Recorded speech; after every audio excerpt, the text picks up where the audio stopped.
Hey, good afternoon, ladies and gentlemen, and welcome to Council Chambers for this July 10th regular council meeting. And what a beautiful weekend it was. Just on behalf of the town and council, I want to thank Vicky Atchison for arranging the Canada Day car show, which just happened on Sunday.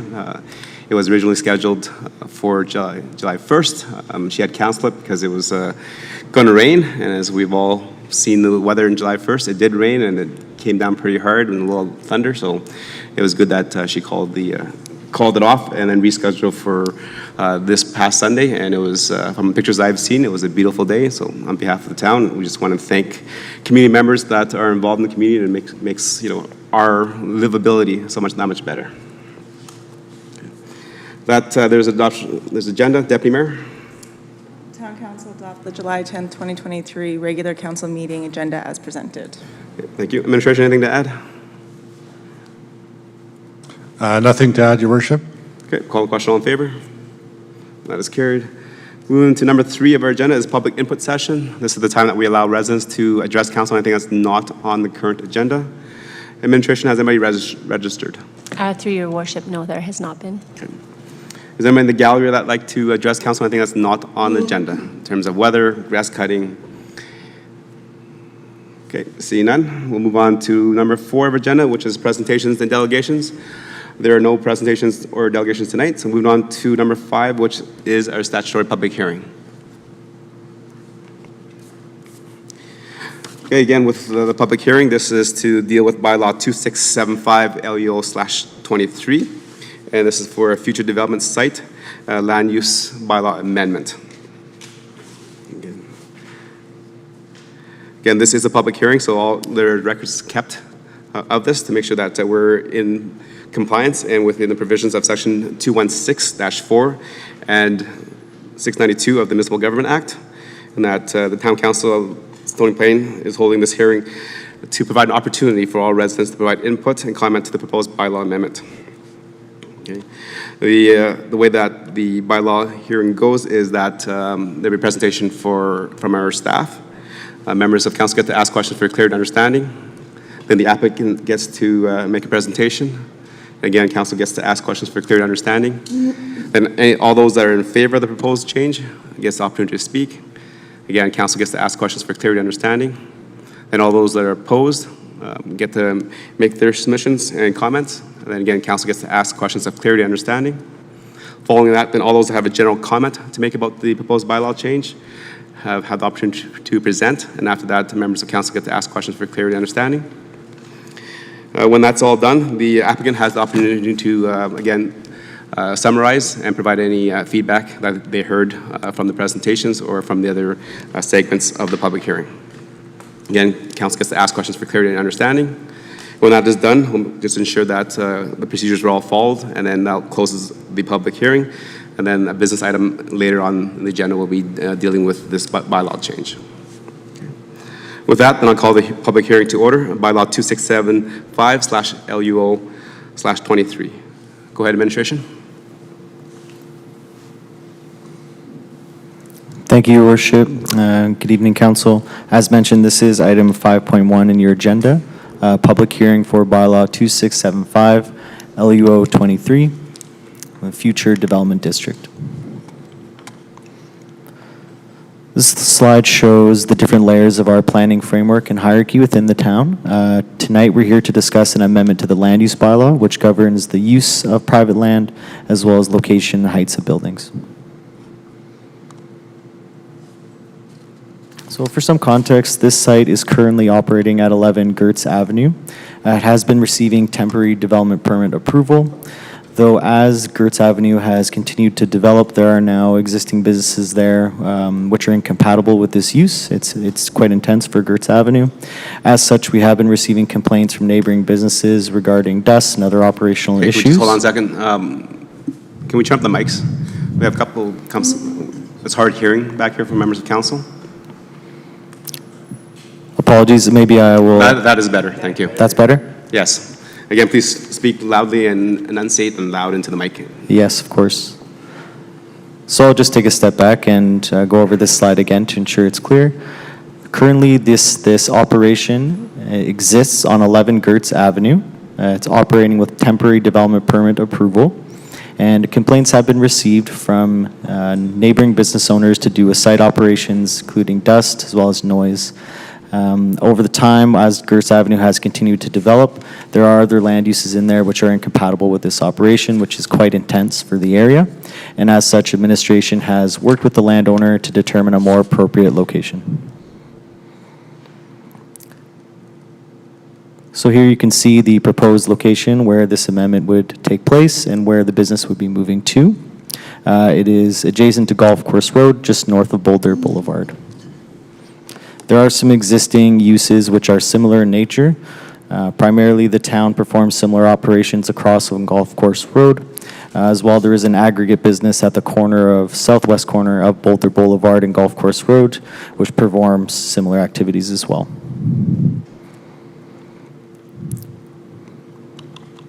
And this slide is just to give you a little bit more context about where the current operations are, being on Gertz Avenue here, and relocating northeast to Golf Course Road.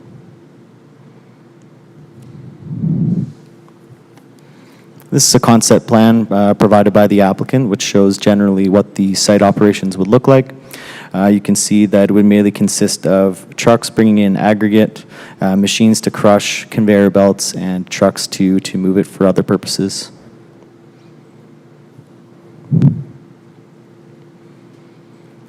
And this is the specific figure itself, which would be inserted into the land use bylaw. It would allow for medium industrial uses to take place for a specific amount of time in this location here.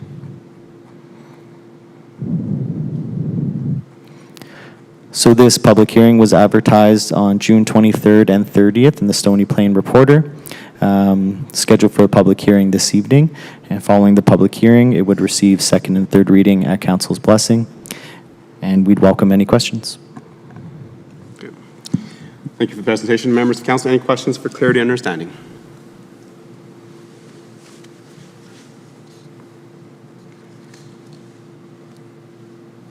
See none, I'll ask a question. So in terms of the redistricting of the land use amendment bylaw, is the applicant also looking to subdivide that parcel out as well?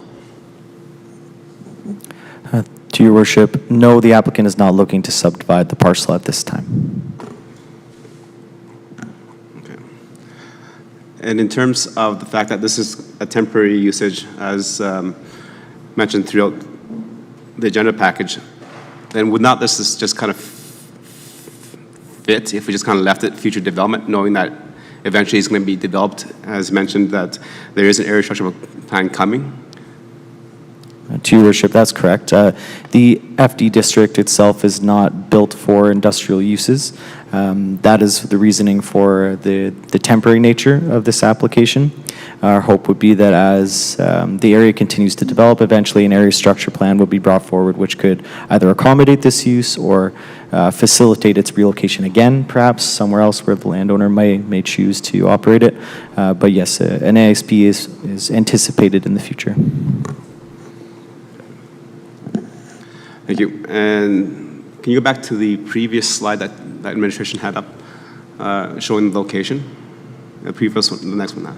Okay, so on the red hash mark that is showing where the location is moving, so it looks like that the applicant is already starting to move dirt around and building the structures and foundations to move the plant over.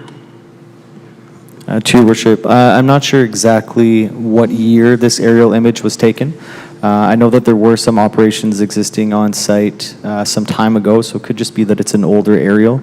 I don't believe there's a significant amount of activity on the site today, but perhaps the applicant could clarify a little bit further if there's, specific things happening on site. Okay, sounds good. I'll ask the applicant that when they do the presentation. Councilor Laurie?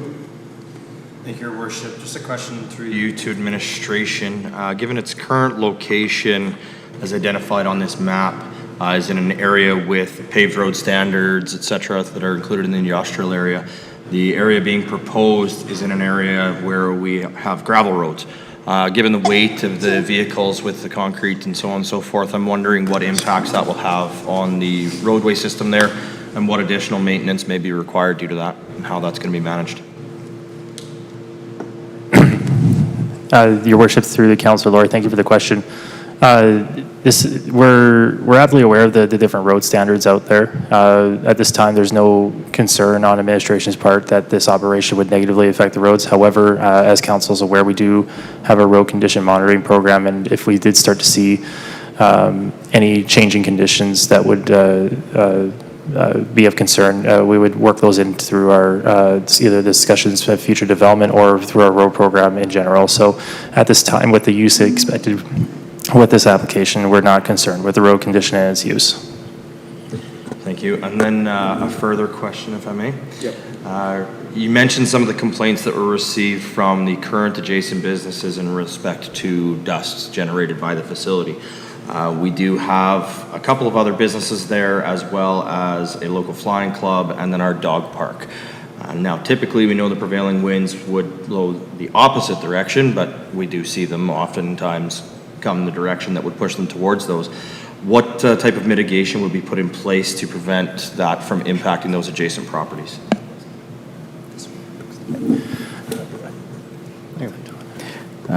Through your worship to Councillor Lori, so conditions can be imposed on the development permit to ensure that some of those typical operation issues are mitigated. One thing that would likely be attached as a condition to the development permit is that they do perform dust control mitigation, so watering things, and, particularly on times of high winds and things like that. So the development permit can be conditioned to ensure that there's some mitigating strategies, and I believe that Brad Newstead would like to add to that. Thank you, Your Worship and Councillor Lori. The town does have a dust suppression controls program within its regular programming. So if this would again be something, if the course of operations, that would be something that we had to evolve. We investigate it at this time, as the development supervisor noted. That would be a discussion with the appellant if there was any issues or concerns. Thank you. Councilor Hansard, go ahead. Thank you, Mr. Mayor. I'm just curious if you could answer a couple of questions for me. Sometimes in concrete crushing, the concrete received to be crushed is not always clean. Sometimes there are oil contaminants and other items, chemicals, etc.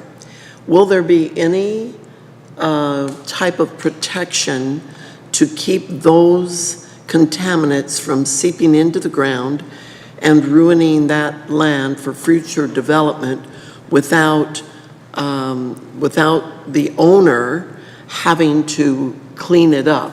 Because it's my understanding this will be leased land to the gravel crusher. Is that correct?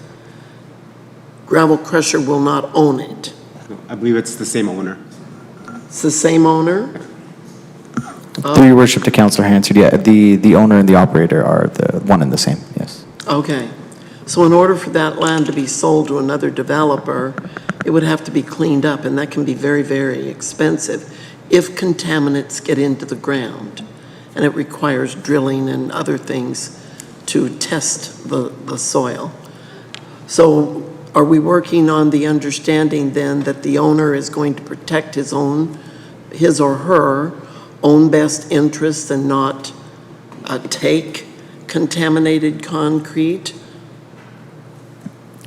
Through your worship to Councillor Hansard. So a couple things. Yes, I do think that there is, some implication that being the owner, they are aware of, future concerns about developing their own site, and they're proceeding at their own risk, of course. So yes, I think that is something to consider. Pollution, contamination are provincially regulated items. So if that was to take place, that we would make a referral to Alberta Environment to perform inspections and ensure that they are complying with any regulatory acts. And then I would also add that conditions can be put on the development permit, to ensure that there are some responsible business practices on site. Such as cleanup, would that include cleanup? Through your worship to Councillor Hansard, yes, it could include cleanup. It could include specifications on, how disposal is to take place, how it's to be stored, things of that nature. Okay. And I need some clarification beyond Councillor Laurie asked a question about the road and the weight of concrete, trucks carrying large amounts of concrete. Was the answer involving a response that said something about a different road standard? Why would we not have a strong road standard to protect those roads? The concrete crushing business may be there, but they won't be the only people that use that road. And if there's a lot of damage to the bed, the base of the road, it can cause problems for lots of people. Yeah, I think Councillor Hansford, the conversation about different road standards is that this is a gravel road and the other road where they're leaving is a fully paved road. Well, I understand, but... So there's two different aspects in terms of what quality of roads are. Okay, Mr. Mayor, with all respect to planning, paved or gravel, is it not the town's responsibility to ensure that the road is passable for other parties, not just those people doing business along that road, and that the road not be damaged? Through your worship to Councilor Hansard, so I believe the general manager answered previously that we are comfortable with the existing road standard. The future development of the road would take place at a time when the quarter section would be developed more comprehensively with an area structure plan. At that time, the road would likely see upgrades to a different standard. It will exist in its current state as a gravel road. In association with this application, it will not be changing. Okay. If I may, Mr. Mayor, sorry to press on this, but what I'm hearing is, at a time that we might pave it in the future, anything that's a problem will be corrected. But in its current state, the gravel state, other people use that road. So am I understanding then that there will be extra care and attention given to that road to keep it graded, keep it smooth, so that people are not trying to navigate it with deep ruts in the road, no matter what the weather does? Okay. Your worship, through the Councillor Hansard, these are very good questions regarding we want to maintain our assets as we develop and grow. And just to give some maybe more broader comments to road infrastructure as communities grow. Some context for this area. There is similar truck traffic for other uses that isn't necessarily captured in this application. There are snow hauling routes. There are truck traffic that goes through there for private uses that we don't necessarily capture. There will be an increase in the larger truck use in a small section of the gravel road that we're talking about, off when it transitions from the paved section over to the gravel. These types of operations on those roads, we don't at this time anticipate it's going to necessarily increase it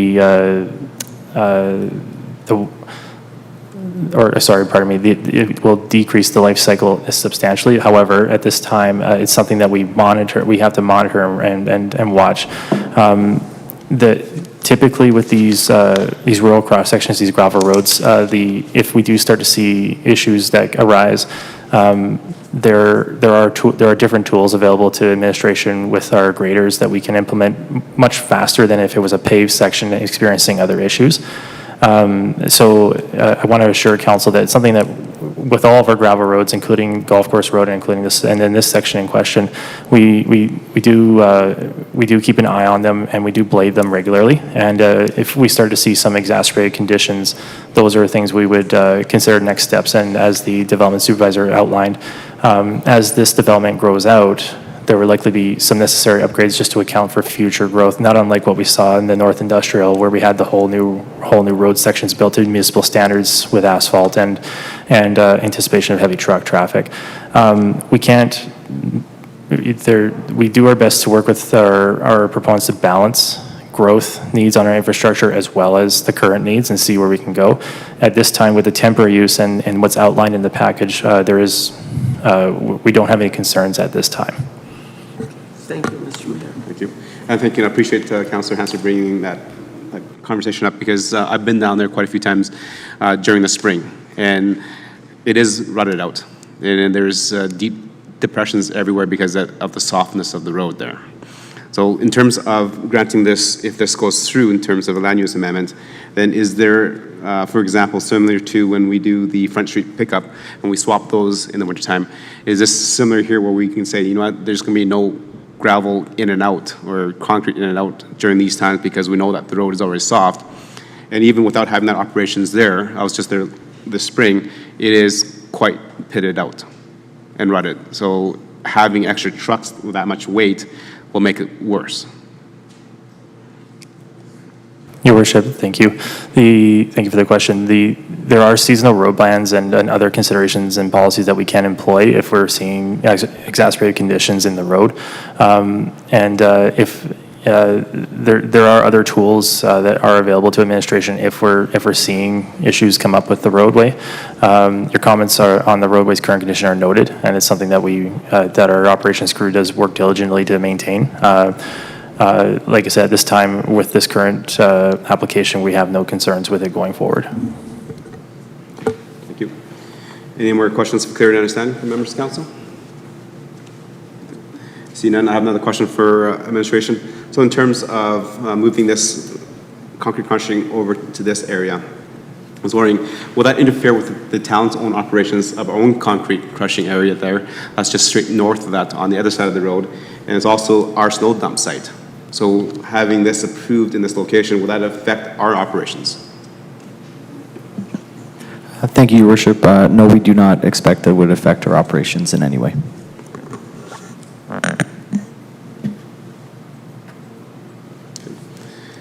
Any other questions for administration? Okay. Seeing none.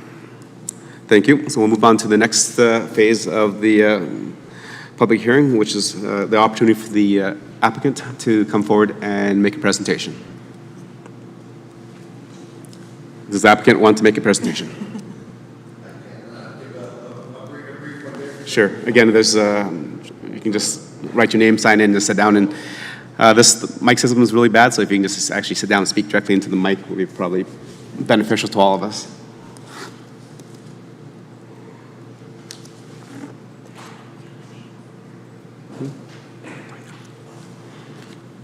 Yeah, so just bring a couple of things to light. I know we did discuss the road condition and things like that. And that one picture that we did have up there, the condition of it currently now, that was a TELUS tower that was there. So we personally have not done any work there at that site currently. That was what was left from the previous TELUS tower. It was a telecommunications tower.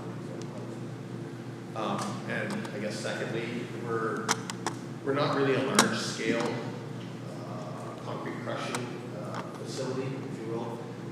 Probably I would say 95% of the product that we do get is like a leftover slurry that's in a concrete truck. So if someone orders, say, 10 tons and 12 get delivered, the remaining 2 kind of goes to that site. So in terms of contaminants, I know that you kind of brought that 2 out there. We don't receive any product from anybody else. We predominantly crush our own product. It's also used by ourselves for our own facilities. Okay, thank you. Members of council, any questions for clarity and understanding? Councillor Lori, go ahead. Thank you, Your Worship, and thank you for speaking to council this evening. You mentioned about the site formerly having a TELUS tower on there and that there's no operations going on there. I actually happened to be down that way today on other business and did notice that there is already concrete on the site. There were machines active and working on the site. Can you just explain a little bit of kind of what the process has been and where the site is at and what the activity on the site is that we're seeing today? Yeah, so what we actually saw there was an existing pad that was up there by TELUS.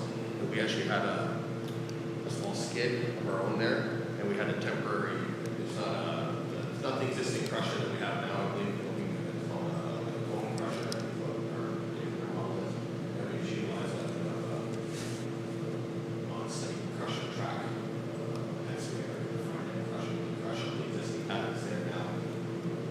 Okay, so just so I'm understanding, the work that's going on there now is site prep or is it? Yeah, just to clean it up and get rid of the existing pad that was there. Okay.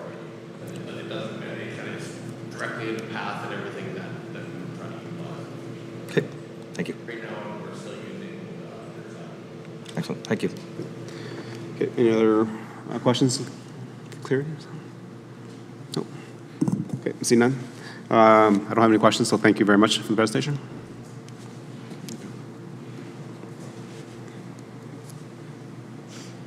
Okay, moving on to our next phase of the public hearing is all those that are in favor of the proposal. So anybody that has registered administration to speak in favor? Through your worship, nobody has registered to speak in favor. Thank you. So I'll go up to the gallery. Is anybody in the gallery like to speak on this proposal in favor of the proposed land use bylaw amendment?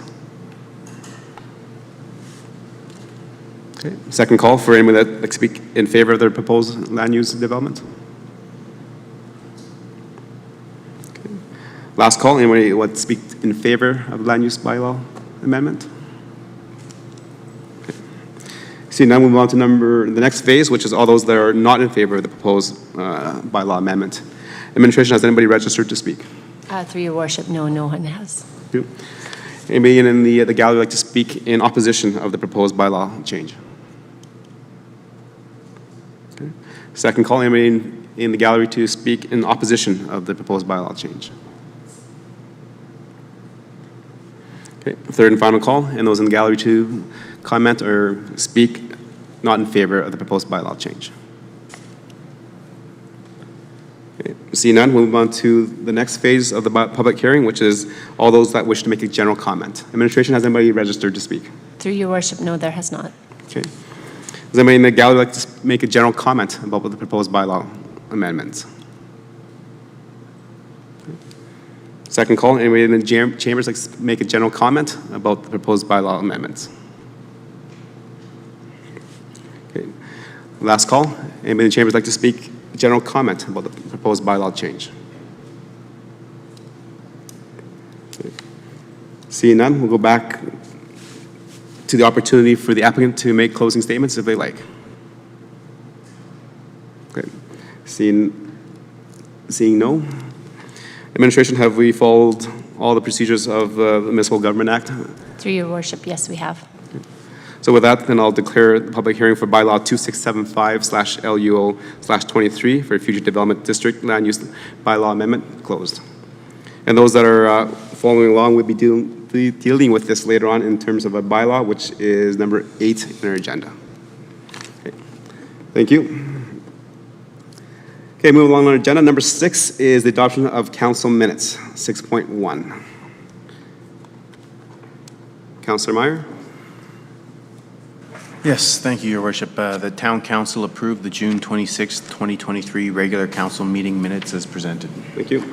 Members of council, you had the opportunity to read them. Any errors, omissions, or questions on those minutes? Okay, I didn't see any errors or omissions either, so I'm good. I'll call the question. All in favor? Okay, that's carried. Moving to number 7, which is council boards and committee minutes. Councilor Lowry? Thank you, Your Worship. I'll move that Town Council receive the board and committee minutes for information. Thank you. Members of council, you have the opportunity to read them, 7.1 and 7.2. Any questions, comments, or questions to the representative sitting on the Meridian Housing Foundation or the Growth and Commerce Committee? Nope. Seeing that, before I call the question, I just wanted to provide a little highlight on the Meridian Foundation. As members of council, we're aware that the Meridian Housing Foundation did secure a $14.7 million grant for the Spruce Grove Lodge. That has cleared another hurdle with the City of Spruce Grove rezoning the property at the end of April. So we'll be moving forward with a lodge being built within the City of Spruce Grove that will be the first lodge built in the City of Spruce Grove since the Meridian Housing Foundation was formed in the mid-60s. Okay. I'll call the question. All in favor? That is carried. Okay, moving on to number 8, which is bylaws. And we'll be dealing with the bylaw that we just currently, a few minutes ago, had the public hearing for, so 8.1. Administration? Thank you, Worship. We do not have any further presentations at this time. We're happy to answer any questions. Thank you. Any questions, comments from administration or members of council? Okay, Councilor Lowry, go ahead. Thank you, Your Worship. Just through you to administration, so based on some of the questions that I asked in the earlier, in regards to the dust control and the conditions that you mentioned that the conditions may be placed on the development permit. So what are the determining factors for that, and how does that process work? Through your worship to Councillor Laurie, really it is at the discretion of the development authority to impose conditions. I can say that conditions will be placed on this use to ensure that some of those typical operating type issues are mitigated. Awesome, thank you. And as a follow-up on that, so if these conditions would be placed because the type of operation, would, I guess we'll call it, they would be standardized. Is that something then that should be conditions, or should there be something in the zoning or somewhere else if those are standards that we would use? Because conditions can be applied, can be removed, can be subjective. They're not necessarily, I would call it, fair across the board. So if we know that this type of use would require that, is there not a better way that could be instituted rather than just a condition on a development permit? Thank you, Your Worship, to Councillor Laurie. Conditions of a development permit are common for all development permits. They are fairly standardized internally by administration, so there's something they are reviewed regularly, and similar conditions are imposed on similar developments year after year. So they're not just arbitrary, right? They are well thought out processes. In this context, where we're talking about the FD district, we would not look to put additional regulations within that district, given the temporary nature of the application. Moving forward, if more impactful land uses such as this are considered for an area structure plan and worked into the land use bylaw, then yes, absolutely, different districts may be created that are more tailored to this kind of operation, have more specifics about standards of operation, that kind of thing, yes. Excellent, thank you, and I appreciate that because I believe as I was reading, it was the intent that the area structure plan that would look to come forward would likely be similar medium industrial usage. So hopefully at that point in time, we would have something built more into the land use bylaw around that. So appreciate it, thank you. Thank you. Councillor Loynes, Deputy Mayor, go ahead. Thank you, Your Worship. Through you to administration, in our package it says that we are asking for this amendment to the land use bylaw for a limited amount of time. What is the limited amount of time that we are setting up for this? Thank you, through your worship, to Councillor Loynes. 3 years is the amount of time that we are prescribing for this application. All right. Any other questions? Okay. Good. Just then, one question before I call the question on second reading. Definitely, there's a stream course that is kind of pretty close to that. So in terms of, with other developments that we've had the property owners kind of grade it and kind of mitigate any chances of runoff. We know that even though that there was already a cement pad here with the TELUS tower and all the sites going in there, having more full-blown operations, that means more of the land will be impenetrable to water. So that means there'll be more runoff. So has administration given some consideration to that thought, along with the applicant, about how do we mitigate as much water going directly into the storm channel behind it? To your worship, yes, so as part of the development permit application package, the applicant would be expected to submit a lock grading plan, which describes exactly how any kind of drainage or runoff is going to move on the site. That plan would have to be accepted by the town's engineering department. Okay, thank you. Appreciate that. Okay, any other questions? Okay, without second reading. Okay, Deputy Mayor for second reading, please. Town Council gives second reading to bylaw 2675/LUO/23 as amended. Okay, thank you. So members of council, any questions, comments, and debate on motion for second reading? Okay, see none, I'll call a question. All in favor? That is carried. Councillor Hansard, motion for third reading, please. Your Worship, I move that Town Council give third reading to bylaw 2675 LUO 23. Okay, thank you. Any questions of debate, comments on third reading from members of council? See none? Okay, before I call the question, I just want to thank administration for working with landowners within the community to find a suitable place for this. I think it's mentioned in the agenda report that it was originally on Gertz Avenue. As development happens, it is no longer a operations that was warranted or wanted in that area. I'm very glad that administration was able to work with the applicant to find a place. And I love the fact that it is limited time frame, so it allows us to have a better understanding of what the whole subdivision area is going to be without carving it out and rezoning to something that will have to fit into the area, like the next area structure plan. It's really good that this is not subdivided. It's just zoned so that this can happen there. And then when the area structure plan comes, then council and the rest of the community has an opportunity to speak into the whole development. So thank you for that. With that, I'll call the question. All in favor? And that is carried. Okay. Moving on with our agenda, number 9 is the waste cart pilot project, 9.1. Go ahead, administration.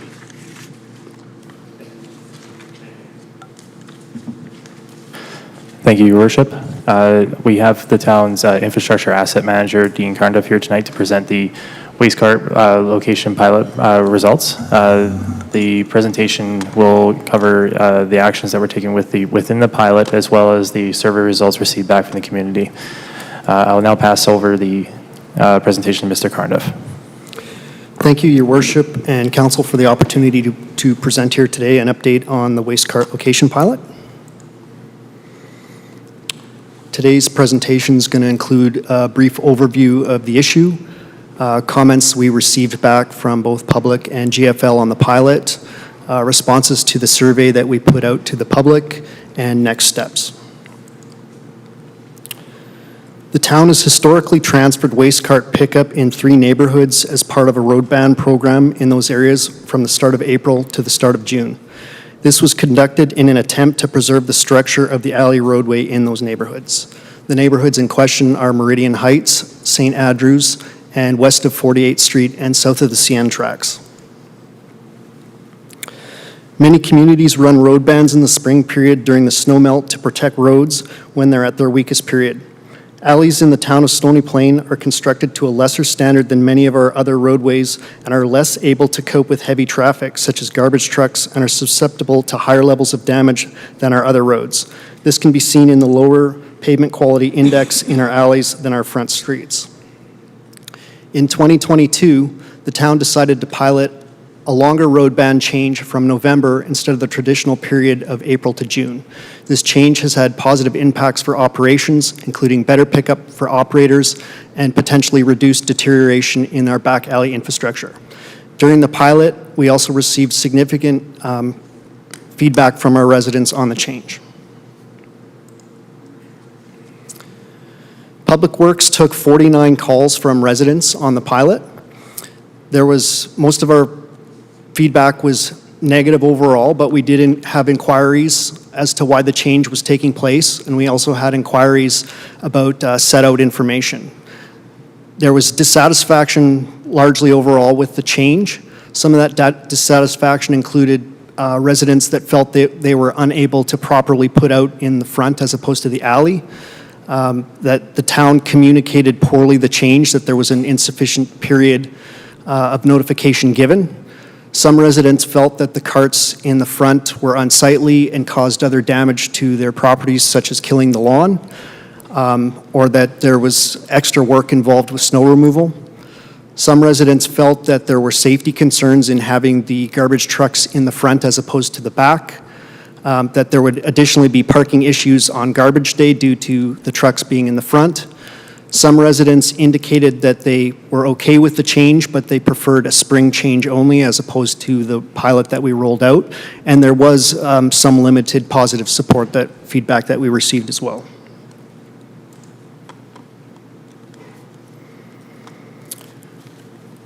We also reached out to GFL to gain their feedback. GFL indicated that in the winter, they would typically have 2 to 4 trucks stuck every month that would require a tow or assistance from another truck, which creates delays in collections. GFL indicated that the alleys are narrow, they have low-hanging lines, and in winter, generally slippery conditions that creates hazards for their operators. Switching locations creates missed pickups, and GFL has to go back and do both the front and the rear for a couple weeks during the transition period. Administration has to provide more resources in terms of communications. We put out a signboard advertising the change, and we do take calls from the residents inquiring on the change, and we get more miscollection volume from them as well. The slide you see here is the survey as it came up on the website. The town delivered door knockers to all households in the 3 neighborhoods. The door knocker contained a QR code that led to the survey for completion. As the survey went out by hand delivery by a door knocker, some residents had longer to complete the survey than others. No resident had less than 1 month to complete the survey, though. The survey closed on the last day of April. In the bottom quarter of the slide, you'll see the first question of the survey. It asks, what area do you live in? There are 4 responses, the 3 neighborhoods, and then the 4th response is outside of these areas. If a survey respondent indicated that they were outside of these 3 neighborhoods, their survey response was discarded as a spoil, that it was not relevant feedback to the survey. The second question, does your residence have access to both Front Street and rear alley? This was also a disqualifying question. If a resident did not have access to both locations, we did not deem that their feedback was necessary. The third question, it represents the meat of the survey. The responses were, the survey respondent prefers front collection pickup year-round, or front curb pickup from November to June with the remainder in the rear alley. This represents the pilot scenario. The third response would be front curb from April to June with the remainder in rear alley. This represents the status quo that was used in previous years. And the fourth option represents rear alley pickup year-round. The fourth question was, how would you describe your feelings towards your preferred pickup location? And there were 3 choices. I do not feel strongly about my choice. I have a moderate level of feeling about my choice, and I feel strongly about my choice. And we'll come back to those later in the presentation.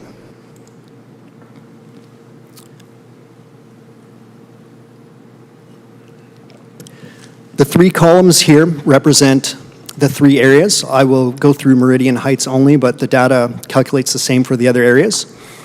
There were 243 door knockers out in Meridian Heights. We had 87 responses that met our conditions. Of those, 31 preferred front curb pickup from April to June. That represents the status quo.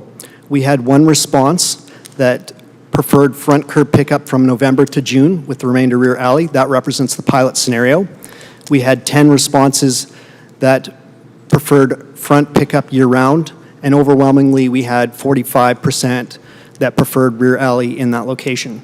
So that corresponds to 12.8% for the status quo, 0.4% for the pilot scenario, 4.1% for front curb pickup year-round, and 18.5% rear alley pickup. In that particular jurisdiction, we had 64.2% that was either a no reply or a spoil. When we aggregate the results, we have 812 door knockers out overall. We had 224 surveys returned. 13 of those were spoiled. That represents a rate of spoilage of 5.8%. 20.1 preferred the front curb pickup from April to June, remainder rear alley. That represents the status quo. 5.4 preferred front curb pickup from November to June with the remainder rear alley. That represents the pilot. And 22.8 preferred front curb pickup year-round with 46% rear alley pickup year-round. Observations that we could glean from this survey is nearly 3/4 of the residents did not complete the survey, given the opportunity. Going back to the strength of conviction question that we asked, we had 1.9% of residents did not feel strongly about their choice, and we had 90.0% who did feel strongly. So we can infer from this that the residents that we did hear from mostly felt strongly about their choice, and those who did not complete the survey were probably in the category that they did not feel strongly. We also can observe that nearly 70% of our residents picked a non-switching option.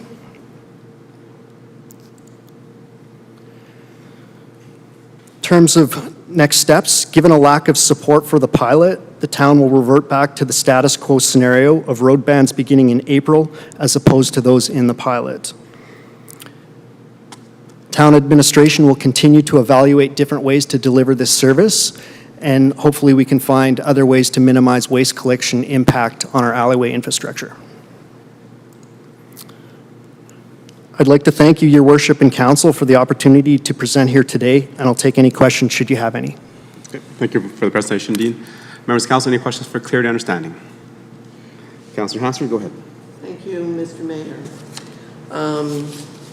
Appreciate the opportunity to ask some questions about this. One, would we consider 26% response good, adequate, or insufficient to make changes in this or any other survey that the town might conduct? Through Your Worship to Councillor Hansard, I would say, given that we hand-delivered door knockers, that the survey response rate was pretty low. We did give the residents a minimum of a month. Some had more, closer to a month and a half. And as you can see, the survey was very short, so I think the response was poor. And that's part of the reason why we don't feel like we have a mandate to make the changes. Okay. Mr. Mayor, I live in St. Andrews, and I did not receive a door knocker, so I'm wondering if others maybe didn't, or the wind blew it off. Door knockers aren't infallible, and they don't always get into the participants' hands. And if they're hung on the front door, but people come and go in the back door, they may not go out the front door for 10 days even sometimes. That happens in my house. So one of the things that I'm wondering about is, was that the only way we let people know that we had this survey, or was that the primary way? Through Your Worship to Councillor Hansard, that was the primary way. That would be correct. I believe there was probably some word of mouth as well, and you could reach the survey through the internet if you searched for it. Okay. The other question that a few questions came to me, but here's one I thought worthy of asking in council. Were the three neighborhoods that were chosen, Meridian Heights, St. Andrews, and that area west of 48th Street, south of the CN tracks, and was that considered the only three neighborhoods that we could possibly do this in, or was it considered a good sample, but there are other neighborhoods we would probably implement this in if this proved administration's experiment or viewpoint that a change was needed? Through Your Worship to Councillor Hansard, these three neighborhoods are the only neighborhoods that are switching locations due to road bans. So it wasn't really a choice, it was existing. And would these neighborhoods be the ones that were chosen because they have gravel driveways? There are gravel driveways in Old Town, and that may be in this area that is designated west of 48th, south of the CN tracks. Or was it, I know it's not the only neighborhoods in town that have back lanes. Is the asphalt in the back lanes of other neighborhoods of a better quality or grade, and that's why these were designated? So historically, Councillor Hansard, those three neighborhoods were always the ones that were done from April to July. So I think the pilot was not that they chose these three, it was these three that we already have done historically. We just extended the season of it to see if it was better on the, so it wasn't chosen to see if there's a better way to do the rest of the town. Historically, since I've been here as a child, those 3 neighborhoods were always the ones that were flipped over for spring thaw because the alleys got too soft. Okay. So a question did strike me. We talk about, and I did tell this, I received a number of phone calls from people in all 3 neighborhoods. Obviously, I live in St. Andrews, so I got several phone calls and visits to my front door asking me about this, usually when they dropped their garbage off out front and had to go all the way around. They weren't happy about that. But what I'm wondering is, I've lived where I'm living for 30 years, and other than some sinkholes being repaired, I don't recall my laneway ever being repaved. And I've been on council for 18 years of that 30, and I might have been tuned in to how these things happen, had it happened during the time that I've been on council. So what I'm wondering is, if we use that as an argument for people, that it keeps us from having to spend a lot of taxpayer money repairing laneways, when were repairs done? When was repaving ever done? And for those neighborhoods that have gravel driveways, or sorry, back lanes, that won't make any sense to them, except for grading and having the constant upkeep. Maybe that makes better sense. Could you help me to understand what possible argument there makes sense to the people, in some cases had to go a half a block down the lane, around the front row of houses, and a half block back, because some do not have a clear passage, especially in winter with the deep snow, to get their carts from the back lane to the front of the house. I realize it would only have to be done once for the change-out period, but some of these people didn't like doing it. And I know it's inconvenience versus dollars spent to upgrade laneways. But several of the people who called me said, we've never had a lane upgrade. So what's the talk about saving wear and tear on the lanes? Your Worship, through the Councillor Hansard, I'd like to give some general comments on that, and then I'll ask the Infrastructure Assets Manager to maybe follow up with some additional comments of his own. Back laneways typically are, especially ones that are coming of age, like in the town's inventory, like you mentioned, they're quite old. You referenced about 30 years of time in those back alleys. Typically, and it's not an uncommon thing for any municipality, including Stony Plain, most alleys are generally paved on what was there when they were initially built. And right or wrong, it was made to make the surface better at the time for those that lived there when the area was developed. And those aren't necessarily how we would build those roads today. When the province and the town were upgrading the roads in the new along the 779 upgrade, those roads weren't just paved over; they were significantly upgraded with from the base up. So we've learned over the years, municipalities and road authorities have learned over time that those back alleys can be exacerbated with extended continuous loading. Another thing to consider is the garbage trucks that are driving today are bigger and carrying more load and greater distances than the ones of many years past. The trucks, typically the trucks in the past, and I'm speaking broadly, not specific to anything that maybe council recalls from time past, but they used to be dual axle trucks that would just come in, pick up the truck and go, and maybe they had a short distance. With the way that waste collection has changed, especially in the last 15, 20 years, the trucks are being asked to go longer, which means that they are collecting more and more weight now than they were 20 years ago, because they want to decrease the amount of trips for the longer hauls that they're doing. So to give you an example, some of these trucks have increased from somewhere of a general tare weight of about 8,000 kilograms. They're in some cases carrying 20 tons if they're fully loaded. the Infrastructure Assets Group does work really hard with their contractor to see if, as a mitigating strategy, to see if there's opportunities for them to start in the back alleys when they're more empty, so that they can lower the cyclical loading on these back alleys over time as one strategy that they talk to their contractor about. But it's a saving measure, as these alleys are, like many road infrastructure, they're very old. And this is these ideas and these operations are made to extend the life of our alleys. You made another comment about, have we ever had a program for back alley repaving? To the best of my knowledge, no. We do have an unfunded program within the capital plan and the corporate plan that it's currently in the queue, but it's currently unfunded. As of right now, our strategy is currently to look at how we can repair major roads, local roads, collector roads.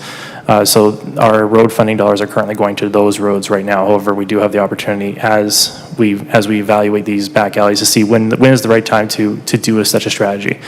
In the meantime, we want to make sure that we're not implementing them sooner than we need to. So we want, as we talked about with the previous public hearing, for example, the same way that we look at these roads when we're considering new development, we're looking at the reverse. How do we maintain these roads for longer and make sure that we're getting the best value for our tax dollars? The operational considerations that the team has to look at considers that in this case, we're already flipping these seasonally each year. Established residents already know this and they're used to it. As you mentioned, new residents sometimes miss it on the go because it's a unique thing for those areas. So what the operations crew was trying to do, and this is something I'll leave for the infrastructure assets manager to comment on, is how do we make this more consistent for everybody involved, including the contractor and the residents? And I'll leave it for the infrastructure assets manager to maybe comment on that.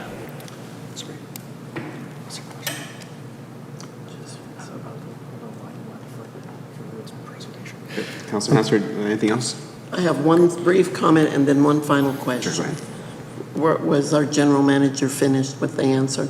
That should have been on a recording, on a video, because most residents do not know that reasoning. They do not, and even though I say it, I'm not running planning and infrastructure, and I'm not seen as the knowledgeable party in that case. So thank you for that information. I find it very valuable to hear it here in council chambers, and that it's live streamed and people can go back to it and they can call their neighbors up and say, go listen to that response, because it does explain a great deal. Last question. So many times when we ask our residents to participate in sharing their thoughts and feelings about the town, we do that with heartfelt desire to know what they're thinking. But what ultimately came out of this, and I do want to qualify this by saying, I never worry about who doesn't do something. I look at the value of those that do, because that's really important. Those voices mean more to me than the hundreds that don't respond. What I do think, though, is when we have people saying 46% expressed rear alley pickup year-round, obviously administration and the town know all of these details you just shared and more, so you would make a decision that wouldn't default to that fourth option. It almost makes me wonder why we offered it. But three options would have maybe been good. Because if 46% say year-round pickup in the rear lane, and we choose to default to the old system, which was still this split year system, some people will think, why did you even bother to ask me? Because now these stats are going to be out there, and I'll probably hear again from some of those people. And I've got an answer now. I don't have as good an answer. It's not going to be as succinct as yours, but I think it does make one pause and say, why offer the fourth option if we weren't going to do it anyway because of all this other information we know and the severe way those heavy trucks damage our laneways? So I guess my question is, Why do we ask that question if we really don't want to hear those answers? 46%. Your worship, if I can maybe speak to that one, and I think thank you for the question, Councillor Hansard. I think it's a fundamental question in that oftentimes the town, whether it's council or town staff, are really asked to balance what would be the effects on the specific versus the impacts on the total. So yeah, in this instance, 46% of the respondents say we don't want this at all in our back, I believe. The part of the rationale for maintaining the way we do it now, or frankly, the rationale for why we ever did it in that first case, speaks to the broader cost that is spread across the rest of the community or taxpayers or residents or whichever way you want to put it. So although not speaking directly to the question of the fourth option, as council, I know I've sat in these chambers many times and seen council try to balance out the values of specific areas versus the total or the broader community. And part of the question is to find out a bit about that, but part of the recommendation as it is to remain the way we've been doing it is just another attempt to strike that balance in that, those costs do accrue to all of the community, not just those residents, but those are the residents that are directly affected by what's in front of us. So it's an attempt to find a bit of a balance, I guess. So. Okay, thank you. Deputy Mayor? Thank you, Your Worship. Through you to administration, there seemed to be a common theme in your report about lack of communication that was felt by both the residents and GFL who were contracted through. Can you just explain to me why there was that issue? Through your worship to the Deputy Mayor, I do agree that the communication, the feedback that we did hear from the residents, that our communication was poor, I do agree with that. I take ownership for that. We came to this through a journal entry in a calendar, and it kind of hit us in November, and we scrambled to get it out. So I would say in the future we endeavor to do better to give our residents more notice when these changes occur, and I take accountability for that. And then, if I may, Your Worship, with us saying we're going to stay with the status quo and only do it from basically road ban season, are we going to improve the snow clearing in the alleys for the garbage trucks then? Through your worship to the Deputy Mayor, that's something we can definitely look at in the future. Okay. And again, my last question, Mr. Mayor. Due to the lack of communication or the clearing issues in the alleys and the garbage trucks either being stuck or having to come back because garbage was missed, who's responsible for those costs? Is it on GFL or does it become a town expense? Through your worship to the Deputy Mayor, currently GFL bears those costs, but I would suggest that the smoother operation that we can offer GFL or any other contractor in terms of what we demand of them, I think will bear fruit in lower costs in the end. So the simple answer is they bear that, but in the long run, we would probably see higher costs. Okay, thank you. Councillor Pletchko? Yes, thank you, Your Worship. Through to administration. As I read through this report, I'm glad to hear some of the comments that come out of it, because the first thing that come to mind when I read the report about costs associated with this was 20 years ago we used a one-ton pickup truck. The town picked up the garbage and was very considerate of the area. Today we use a semi-truck, tandem axle, that they have to mitigate around small, tight corners. So, when I looked at the report, I looked at it at a much different aspect than just picking your 46% of the people, what they're talking about here. I looked at this report and went, what can we do to be more effective within our community? And I think that's one of the things that you're trying to be, is more effective, to keep the tax rate down and the costs associated with it in a proper alignment. So what I really looked at was Meridian Heights, St. Andrews, and west of the 48. Two things that come to mind out of this report were front curb pickup year-round and rear alley pickup year-round. If you look at St. Andrews and west of 48, both of those numbers front and rear are within a percentage points of each other that say there is an opportunity for change in one of the areas, a fairly large opportunity in that area, I think, which would suggest to me that it gives the town some options for them. Now, I think we do all have to work with the neighbors in that area to change their thought process. Many of us that come from those areas, we're used to things for a lot of years the same way.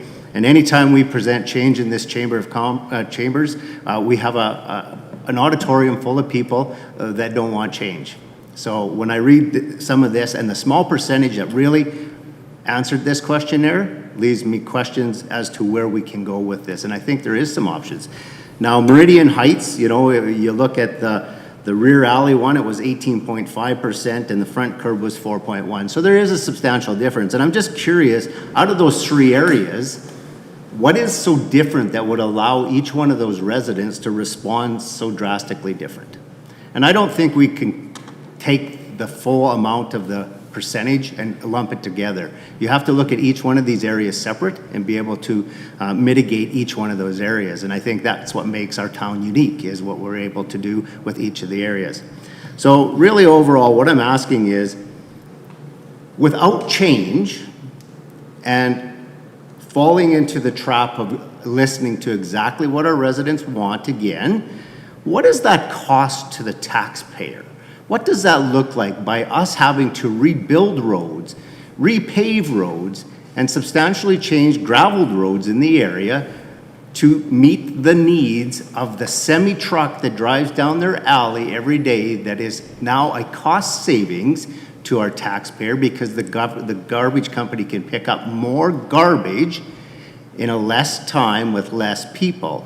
So we're looking at two things. We either put a 1 ton back in the alleys, which is what they were built for, or we figure out a solution that makes it cost effective for our community. In terms of strategy going forward, actually, Councillor Pletchko makes some good comments in terms of why staff chose to do this pilot to see if there was any ability to make those changes. Your Worship, through the Councillor Pletchko, it's always a challenge in administration to consider how to balance existing levels of service within, which is what waste pickup ultimately is through the town and through its residents and the town itself, to balancing the prolonged infrastructure costs and deficits that we incur from providing good service to our residents. And it's I think one thing to take away from the town, from administration's attempts here was it was identified that this was an operational change that we could employ. And what I believe the infrastructure assets manager is presenting tonight is that and that he mentioned was how we communicated what those concerns and push and pulls between levels of service and infrastructure management and preservation over time. It isn't a black and white singular issue. And one thing that we did outline in the presentation tonight is that we will continue to monitor and find ways to do this. Now, it doesn't necessarily preclude us from not looking at this again in the future, and maybe in a different way. But for now, given the current feedback that we did receive in this survey, which is why we're reverting back to the status quo to kind of regroup and see how else we can explore this idea. You brought up the comment about the costs of the infrastructure. One thing about that I would like to highlight for council and for anyone that may look at this later is back alleys are often seen as or back lanes, pardon me, are often seen as they're inferred to be very easy to just pave and repair. They are, in fact, they can be some of the more difficult pieces of transportation infrastructure to repair because they are critical for drainage, they are critical for underground utilities that service the back of homes. So this is something top of mind for town administration on how to approach these in a cost-effective manner. It's not just a challenge for the town; it's a challenge for any municipality that has been building these for any number of decades over years. We're certainly not the first to go through it, and we won't be the last. But we part of what the town does here is try and work hard with what residents have come to expect and see how we can improve upon that. So I guess my general comment or answer back to that is we're not necessarily done looking at ways to do this, and we may take a different approach on this issue later. For now, given the responses we've had, as the infrastructure asset manager has mentioned, we're for now reverting back to status quo and seeing what else we could do. Appreciate that, thank you. Thank you. Councillor Meyer, please. Yes, thank you, Your Worship. And I wanted to kind of maybe, I think Councillor Pelechko was kind of asking a similar question, although I don't think I was quite going down the same thought. But I am curious in regards to details on the survey, because I do think the Meridian Heights responses do seem out of proportion to the rest of the other two neighborhoods. Specifically, their rear alley pickup year-round is significantly higher than the others, and also in terms of their participation, they filled out more. So I'm looking for some detail in regards to the survey and the door knocking specifically. Was it done in groups, in teams? Was it the same people? Just in that regards, because I similar to Councillor Pelechko, I do think that there is some type of answer, you know, in how these people answered, and there is an opportunity there, so. Through your worship to Councillor Meyer, so we used the utility staff to do this, and we had one individual who's on light duty, so he did probably a bulk of the work, so that explains why some areas had it longer than others. To kind of go overall to the flavor of what you're getting at, we didn't really anticipate some of the results that we got back, and it's like anything, if you know what the end result is going to be, you can design a better mousetrap to catch the mouse, so to speak. So we didn't expect that we were going to see a difference between the three neighborhoods like we did. If we could go back to the start and do things differently, we might ask some different questions, and we might look at this differently. So a follow-up question to that. So just the way you answered that, would I be correct in assuming Meridian Heights might have been like the last area surveyed, and maybe the surveyor at that point had a better series of a better presentation?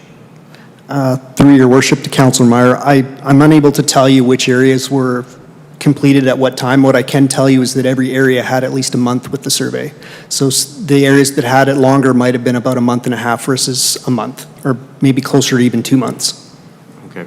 All right. Thank you. Your worship, if I maybe just will ask for a clarification, and can you just clarify these, our door knockers handed out some information to direct people to a survey. This wasn't done one-on-one, like phone call surveys or at the door surveys one-on-one with residents, correct?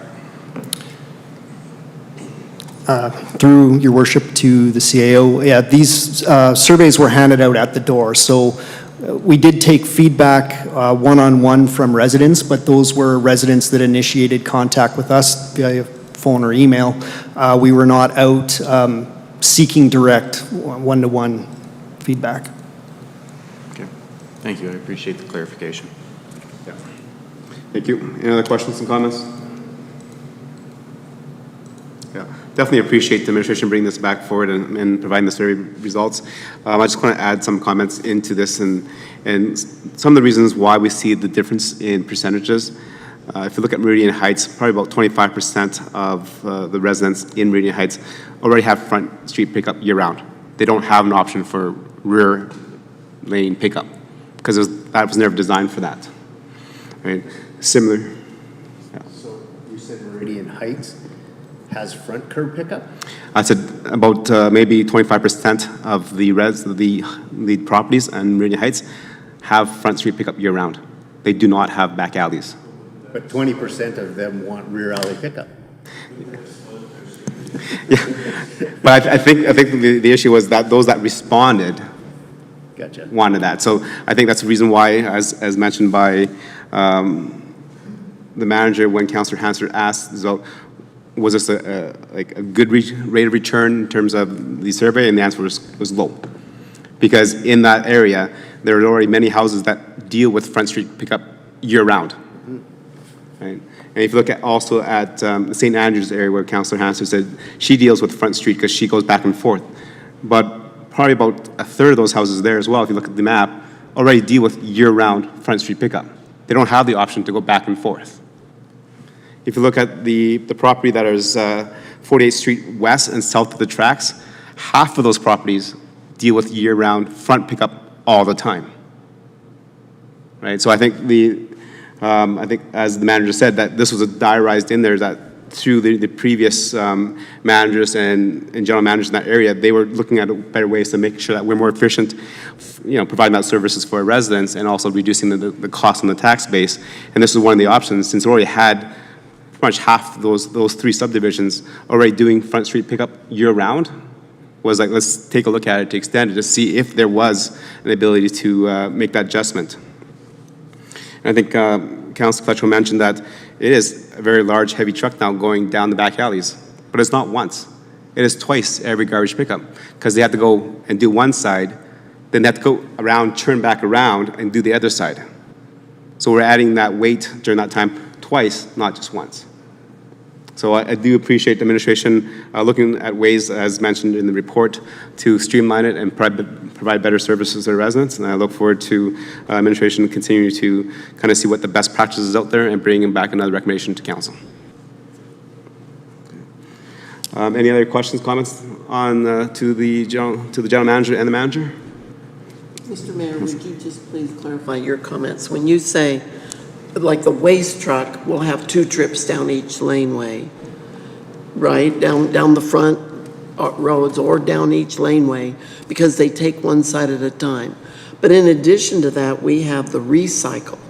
And I don't know what those trucks weigh, maybe not as much as the waste trucks, but I think it's important for residents to be aware that the recycle trucks do the same thing. So every day, the garbage trucks run and recycle runs the same day, and it's a good part of the year. We have 4 trips down each laneway, or 4 trips down each side of a road. So it is a lot of heavy trucks on the laneway. And I bought into that whole experiment very easily because I know, and from past being aware what it costs us to run a kilometer of pavement somewhere, as a taxpayer, I don't want my taxes to go up to pay for laneway replacement until it absolutely has to happen, and then hope that it's stronger, more substantial asphalt, and not something that will fall apart so quickly. But it is a lot of wear and tear when these trucks are running roads or laneways. But what is the alternative? Not to have the sanitary pickup? I don't want to live in a world like that either. Thank you, Councilor Hanson, and that's a good comment. And again, definitely appreciate that. And even what you said earlier during the public hearing was, the standard of roads, because back alleys have a different standard of capacity and load bearing versus Front Street. And that's one of the reasons why administration thought that idea might be able to do this pilot project to extend the life of the back alley so we can spend less money. We'll still have to fix those roads eventually, but if we can prolong it a little longer, then that means that we can, again, better budget our dollars and capital to do repairs of, as mentioned, the main streets within our community. So the arterial roads, the collector roads, the local roads versus the back alleys. Okay. So no more questions, comments? Councilor Pletchko for the motion, please. Yes, thank you, Your Worship. That Town Council accept the waste cart collection pilot report for information. Okay, thank you. Members of Council, any questions, comments, and debate on the motion to accept for information? See none, I'll call the question. All in favor? And that is carried. Okay, moving on to, let's, 9.2, let's take a quick recess and we'll come back in about 10 minutes.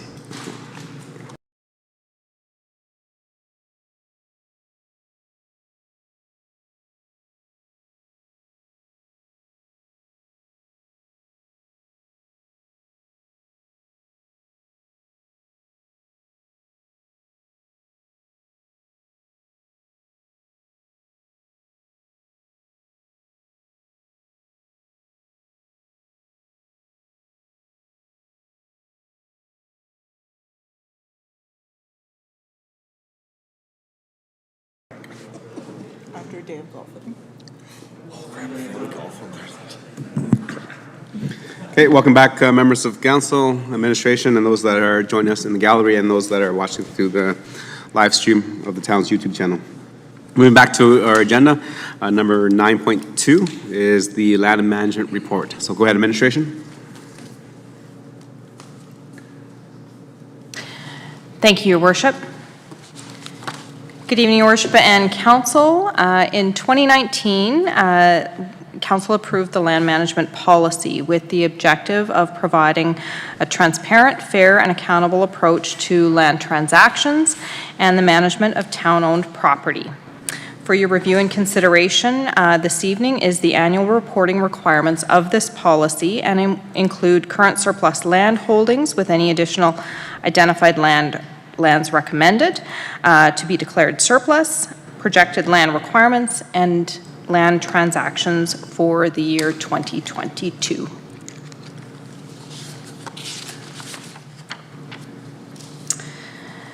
So just on the screen and included in the agenda package is a summary of the town-owned land inventory for 2022. At the end of that year, the town-owned land inventory was comprised of 385 lots that contained approximately 385.7 hectares of land. This represents an overall inventory decrease of 5 lots and 61.7 hectares in 2020 from 2021. The lot designation indicates any constraints or limitations associated with property use. Properties with no designation indicates that no constraints or limitations was placed on the property at the time of subdivision or transfer to the town. The town-owned land data set continues to be available on the, for public access on the town's website, and I'll just provide a quick link to that.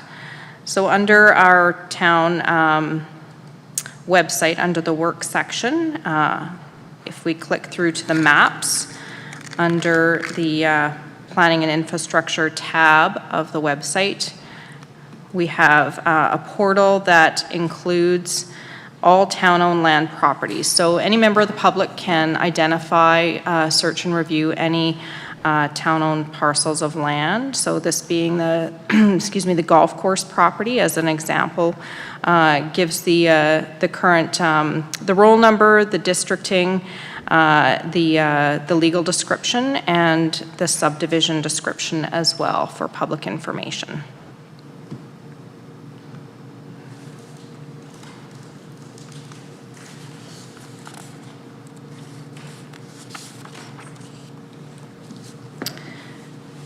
So in 2022, the town land transaction included transfer of 4 public utility lots, as well as the addition of a new public utility lot on Westera Lane, or at the end of Westera Lane, as part of Westera Stage 16B development.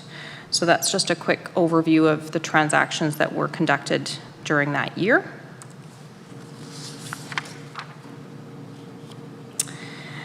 And just putting into some context, projected future land requirements. At this point in time, we don't have any specific recommendations for council. However, the report does flag, this has been a note in the report probably for as many years as we've been doing the land use management policy. Future considerations for downtown planning with consideration for the town square concept, parking, off-street parking requirements, the downtown community center. These are all parcels of property, an area of the town where we certainly own a number of parcels of property currently. We've been working through redevelopment plans and conceptual plans for the downtown area to ensure that it maintains its vibrancy and valuable use to both the property owners that live in the area as well as the residents and visitors that frequent the area for consumption of goods and social events. So that's certainly part of our future planning and understanding the best and highest uses for our current properties as well as maybe some projected needs.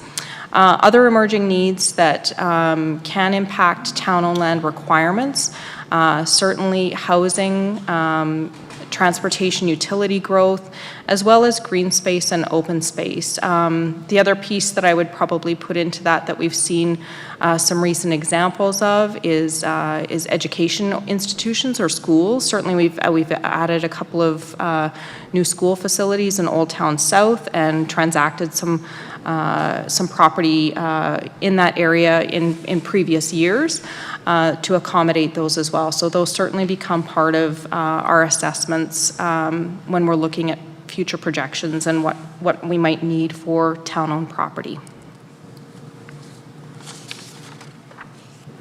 As far as surplus land, at this point in time, currently there's no town land recommended for surplus disposal. At any municipal lands with no current or future municipal use would be recommended to council for disposal.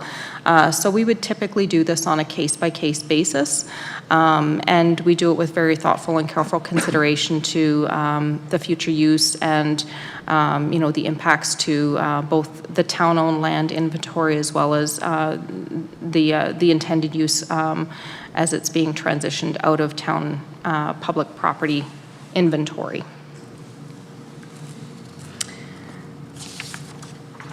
So that's all the comments that I wanted to share at this point in time. Certainly the report provides a summary of the inventory as well as what's required in achieving the reporting to council for the policy. And so just thank you for your time and consideration, and would welcome any questions from council with regards to the report. Thank you for the presentation. Members of council, any questions and comments for clarity and understanding? Councilor Hansard, go ahead. Thank you, Your Worship. Through you to General Manager Otto. 387.5 hectares of land that the town has that is not drawing taxes. Does any of that, that equals, because I put it in terms that my brain can automatically size up, that's 95,753 acres. It sounds like a lot. I'm wondering, is that including our parks and our trail systems? And do we have a way of delineating that from the utility lots and the leftover remnants of roads that will probably never be built and things like that, so that we can really understand what does the town have that we might sell to create revenue that belongs to the taxpayer? Thank you, Your Worship. Through to Councillor Hansard. I'll just bring up the map again, which is available on our website, and just reference that the inventory of land that I'm referencing does include every parcel of land that the town owns. So that includes our parks, certainly the site that you see there, the large green section, that's our golf course, which is a significant parcel of land. And, all of our trail network, our utility corridors, including our stormwater facilities.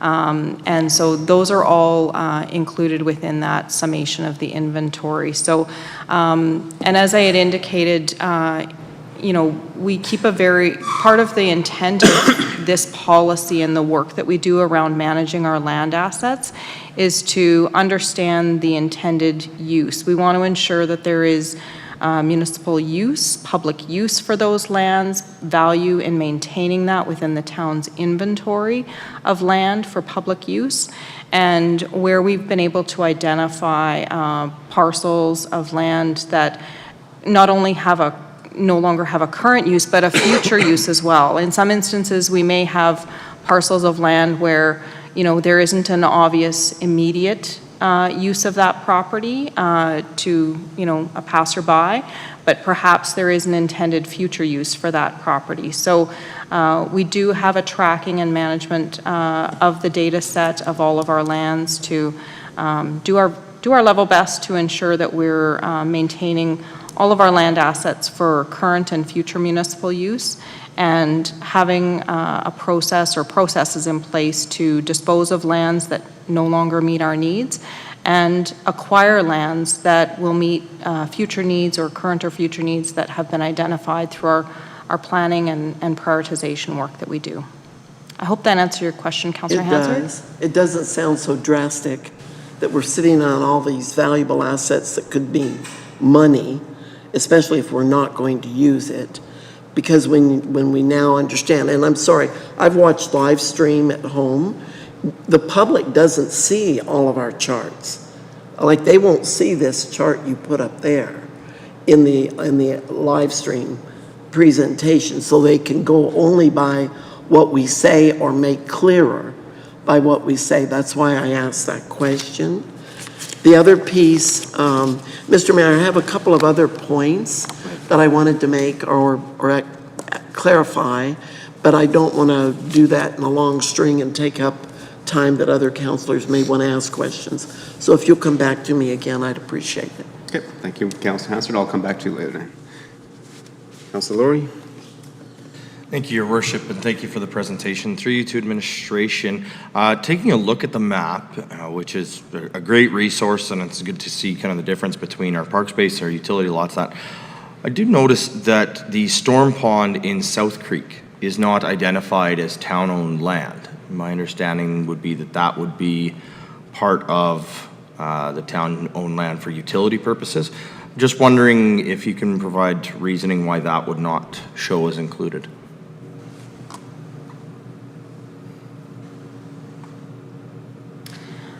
Your Worship, through to Councillor Laurie, I was just trying to pull that up.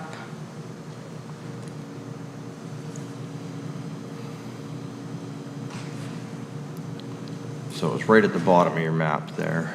Yeah. So you can actually see it in blue right at the bottom of the Yeah, map. we there. we can have a look at that and just clarify if there's an error in the mapping. Thank you Okay. for that.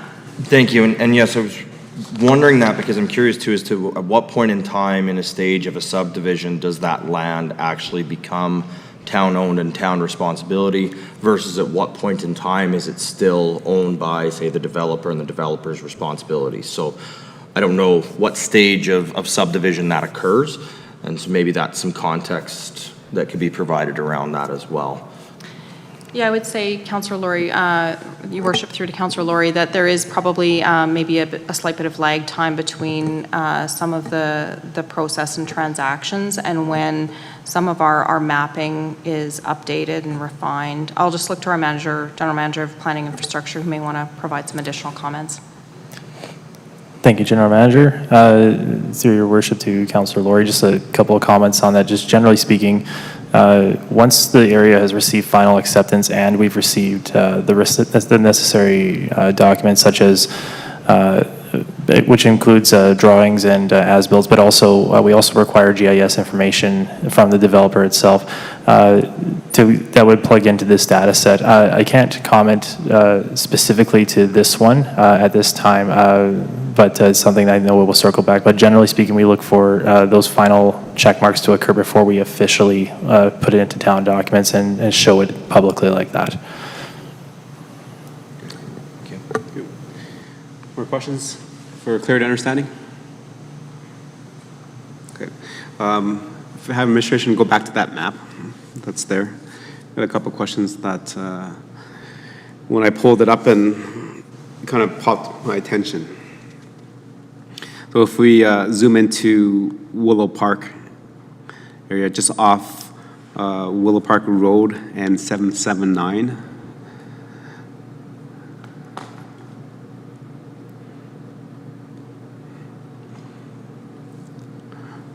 Right, so that northern piece there is town owned, but it's marked as residential. So is the development in the future to have that area to have residential developments in that little green space?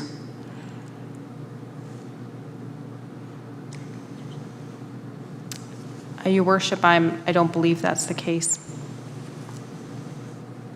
Okay, if that's not the case, I don't know if it needs to come back to council to rezone that so it does say it's a park or reserve or something, because right now any person that looks on this map has the opportunity to build residential there.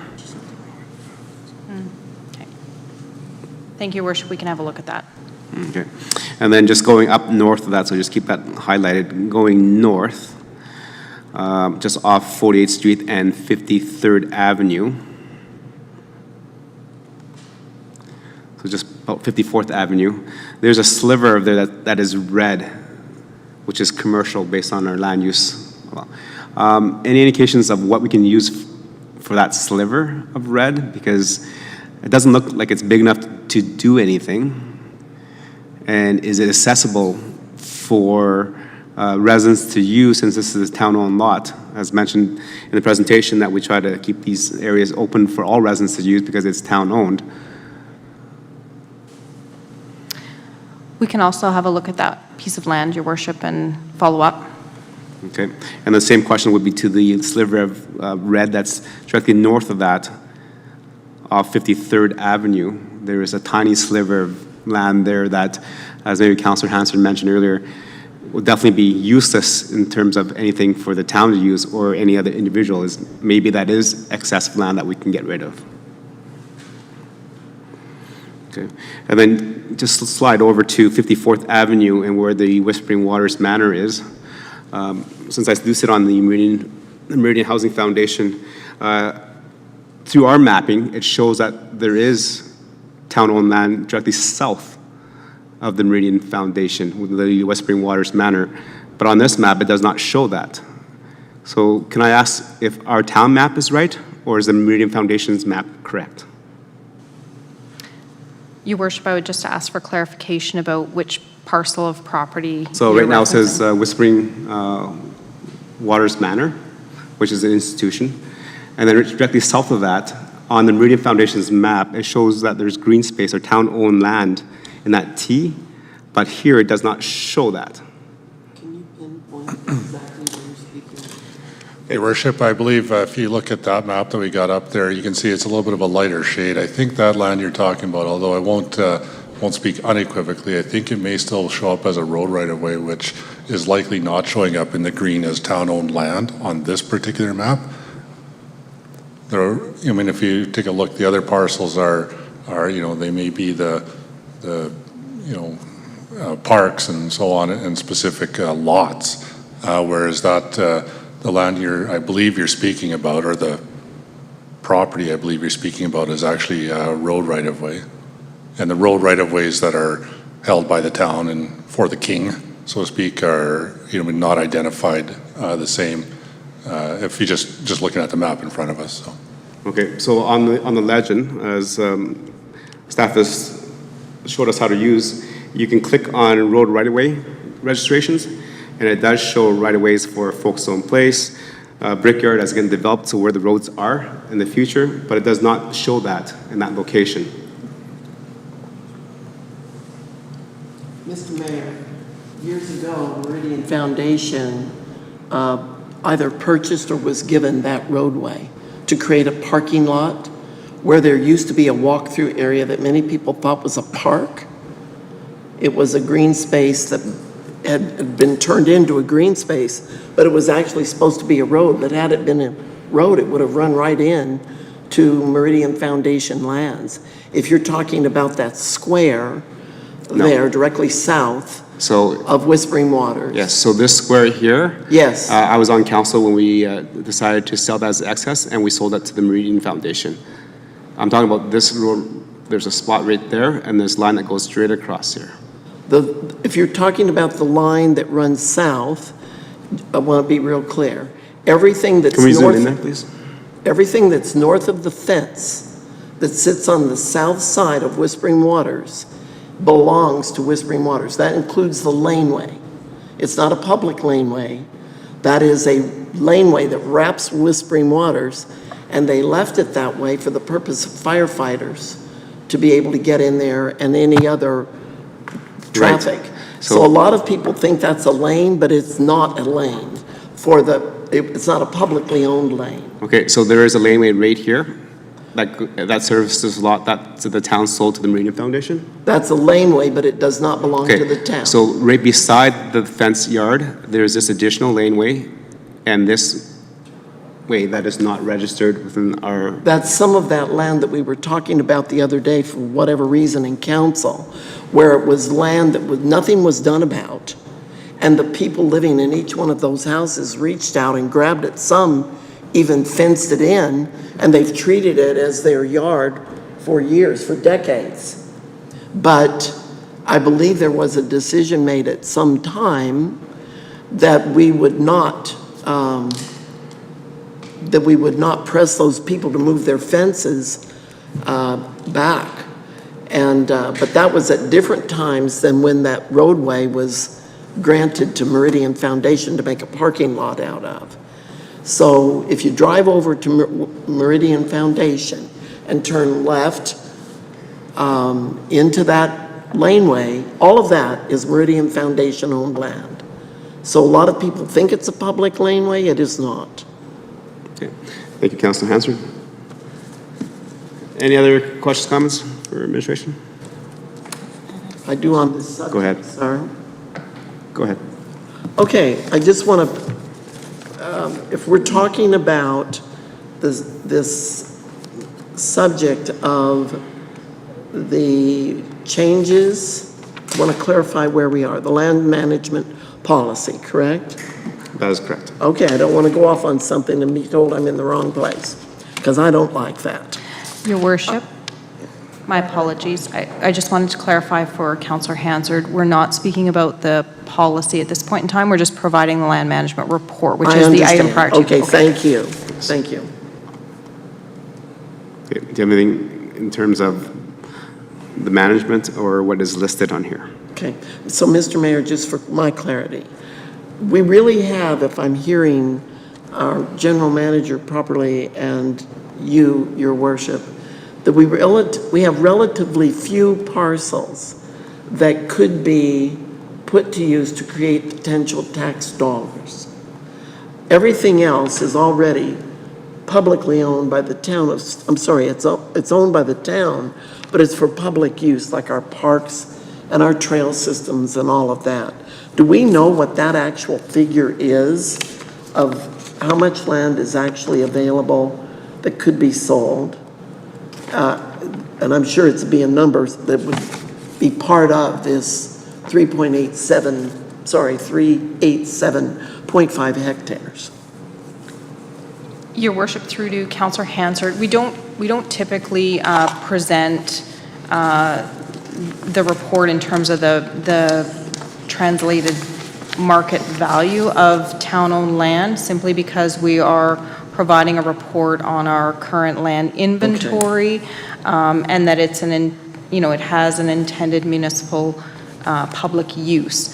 Where we get into the conversation perhaps more specifically around the value of a piece of land or the market value of the land is when we're looking at either the transaction of a piece of land that's no longer has a municipal use and has a potentially private or other user functionality that could generate a different use or tax revenues, or if the town is in need of purchasing land inventory and would have to look at acquiring the land and the cost and the value of what that would look like. So that's not, if that answers your question, Councillor Hansard? It does, it answers.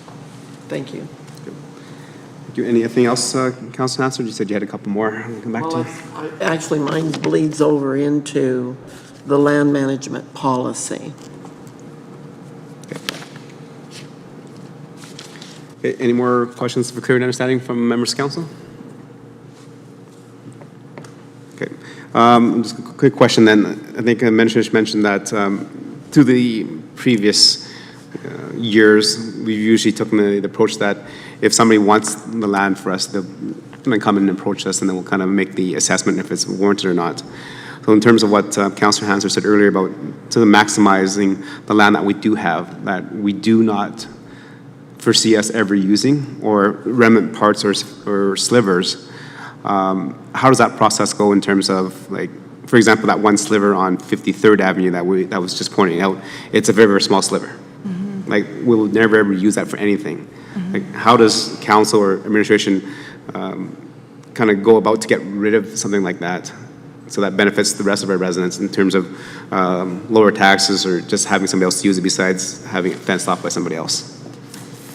Your Worship, thank you for the question. I would say there's a couple of steps within our policy that help to guide the work that we do, as well as other pieces of our regulation, depending on what parcel of land we're speaking of.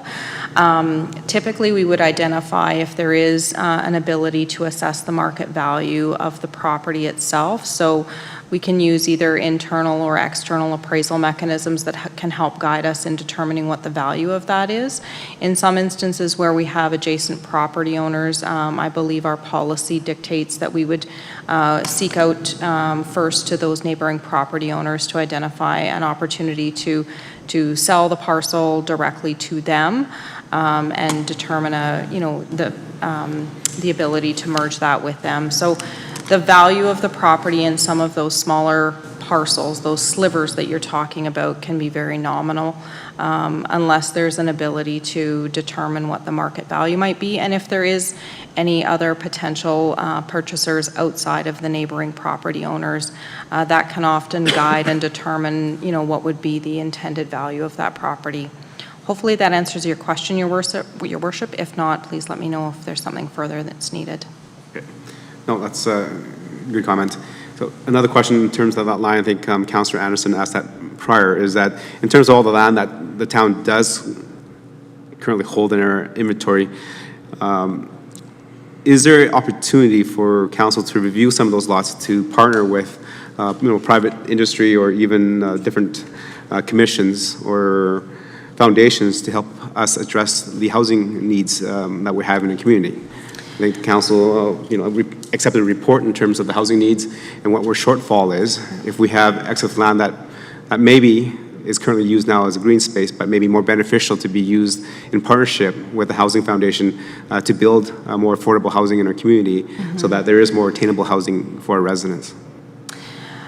Certainly, Your Worship. I'll make some comments. The town manager may want to supplement what I want to share, but the land management report that we provide for council and the public is really a backcast snapshot of our inventory, of what we have in our inventory of town-owned property, what the uses are, what the designations are. So it's really just a snapshot in time of what we have. As council is very much likely aware, these are dynamic things that shift and change within our community all the time in terms of opportunities that arise, uses that change, needs change within our community, and we are, I would say, constantly looking at how we can best utilize town-owned property. Much of that is done through our master planning work that we do to identify how we're best utilizing our lands, where there may be opportunities to dispose of property, where there may be needs that we haven't really fully addressed. And so it is a very dynamic conversation that we have at any given point in time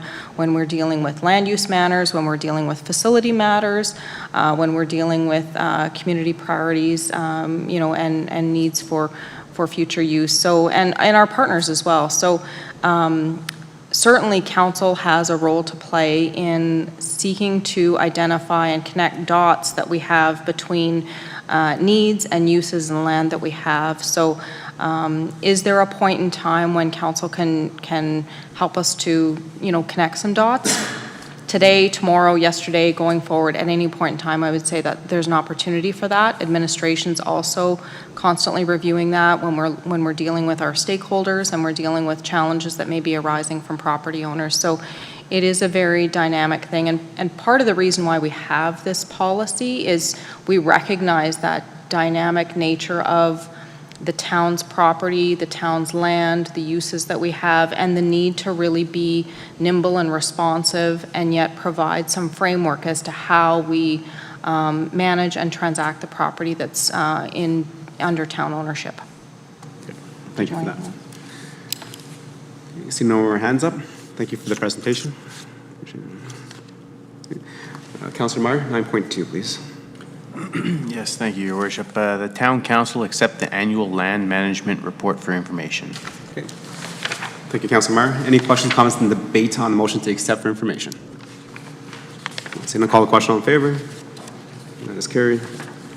Okay, move on to 9.3 is the land management policy. Go ahead. Thank you, Your Worship. The land management policy, as we've just been discussing slightly, is being presented this evening for Council's consideration based on the prescribed 4-year policy review. The land management policy provides transparency and accountability and an approach to lands transactions and land management of town-owned property. It was first presented and approved by Council in 2019. This ensures that the Council provides direction and decision-making for town-owned land and any town land transactions. It also outlines administration's responsibilities to execute Council's direction for land transactions, the ongoing use of town land, and the monitoring of town land assets.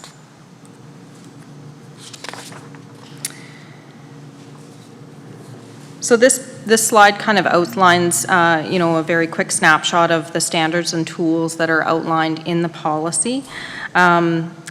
The town of Stony Plain is entrusted to managing municipal-owned property on behalf of the public. The town will acquire, use, and dispose of land in support of municipal plans, programs, projects, and initiatives. When conducting land transactions, the town will seek to maximize its strategic and economic advantages while providing a fair and reasonable process.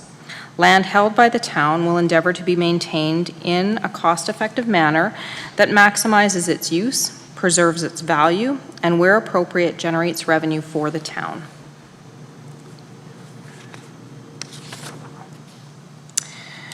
So as I mentioned, we are on the 4-year review cycle for this policy. So administration did conduct a review of the policy itself. At this point in time, we are only recommending some minor revisions for council consideration, and I would just highlight those are primarily on page 77 of the agenda package. My final comment would be that the policy continues to achieve the stated purpose as it was intended at this point in time, and so we're recommending that council approve the revised policy as presented. Thank And you. again, thank you for your time, and we'd welcome any questions from council. Thank you. To go straight to Councillor Hansard, you had some questions regarding on the land Your policy. Go Worship, ahead. If I'm not mistaken, I believe this policy was originally created in 2019, correct? I was not on council during that time. So the wisdom of that council put this into place with, I'm sure, administration's recommendation. I wanted to simply take an opportunity to possibly have some correction made. And I think there's one other place that it's mentioned, and it may be in the old one, because what I'm speaking to now is the policy that you're wanting to adopt. At 5.5.4, there is a reference made to, I'll just read it because the public doesn't have that. Prior to disposing of surplus land, the land's market value must be determined to inform the negotiations. If the market value cannot be readily determined using available data, the chief administrative officer may engage a qualified multiple listing service broker or agent to provide their assessment, or where appropriate, obtain a land appraisal from a qualified and independent third-party appraiser. So, having been in the real estate industry for 20 years now, I simply want to say that tax assessors, property appraisers, and realtors are all governed under RECA, the Real Estate Council of Alberta. And one of the things that I know is under the Real Estate Act, nothing in that act can contradict any other act of government. We operate under the Municipal Government Act, but the Municipal Government Act can also not contradict the Real Estate Act. So they must be coordinated. They must be able to validate each other. And with that in mind, I simply want to suggest a correction of language because I think it's important. Tax assessors, and I use capital A's on those in my world as a realtor, tax assessors provide assessments. And we know what that is because everybody in our community pays some kind of taxes. And they do that based on the assessment. Appraisals are done when anyone wants to know what an appraisal's determination of value of a property is. And appraisals are done, capital A, appraisals are done by capital A appraisers. Realtors and brokers in real estate do not provide assessments, but we refer in this point that we will ask for an assessment from a realtor. In fact, our Real Estate Act prohibits realtors from providing assessments. It prohibits assessors from providing evaluations of property, which realtors do. And neither of us can infringe on an appraiser's. In fact, there are fines that can be leveled against us and letters go in our files if we violate that, because we're all regulated. So I'm going to suggest that we change the word assessment to evaluations, because that's what realtors and brokers do. It's an opinion of value from a real estate perspective on a property, and it's one of three ways that values can be put on property other than the real market value, which is truly the only thing that matters when you're trying to sell property. But all those others matter to us as a municipality and to people like me in my industry as a realtor. So we need to not use the word assessment when we refer to how we will get assistance from a realtor, because we're just not allowed to provide that. It's an assessor's job to provide an assessment. The other thing that I need to make really clear is when a realtor provides an evaluation, a realtor or a broker, we can only do so under the reasonable assumption that our services will be engaged for the possible sale of that property. We can't just do it to help you get a loan, a regular person. We can't do that to help people get loans at the banks or anything else. And why is that important? Because if we ask for that information from a realtor, we have to, or a broker, we have to be sure we make clear. We're trying to make up our minds whether we will sell this property or not, and if so, whether we will engage real estate services. And we have to use language that will tell that broker there's a reasonable expectation that we will, if we sell through real estate services, you would have a reasonable expectation that we could list the property with you. Otherwise, the realtor cannot provide those values, and it's strictly prohibited in the Real Estate Act. So I bring that up, and I'd be glad to speak with anyone aside from here, and I could have my broker do the same if you wanted clarification from someone higher up in the industry. Just so that we are doing something that is totally within the language that we're allowed to use as realtors. So if we, for the purpose of this paper, this item in our agenda, if we change the word assessment to evaluation, that will take care of any conflict where we could be seen dipping into the responsibility that an assessor provides. Thank you for that commentary, Councillor Hansard. Administration, anything to provide on that conversation? Your Worship, we have, from administration's perspective, there's no concern. Thank you. We can adjust the wording in 5.5.4 from assessment to evaluation as recommended by Councillor Hansard. We would just perhaps adjust the motion to council instead of as presented, to just reference it as amended. Yes. And if I may, Your Worship, I simply want to make clear, there's absolutely nothing that would prohibit a municipality or an individual from asking for an evaluation from multiple parties. That way you can make your best decision as to who you think can get the best value for you. So you're not obligated to that realtor, but you have to know that they can't give you that evaluation if they don't have a reasonable expectation that they could be the listing agent. Okay.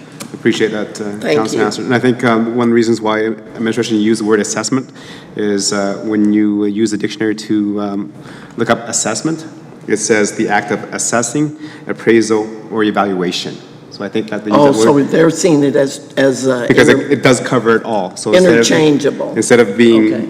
using that one word for evaluation, assessment, the number one noun is the act of assessing, appraisal, and evaluation. So I think it covers everything that you said there. It does in your world, but in the real estate world, we're prohibited. We can't do an assessment.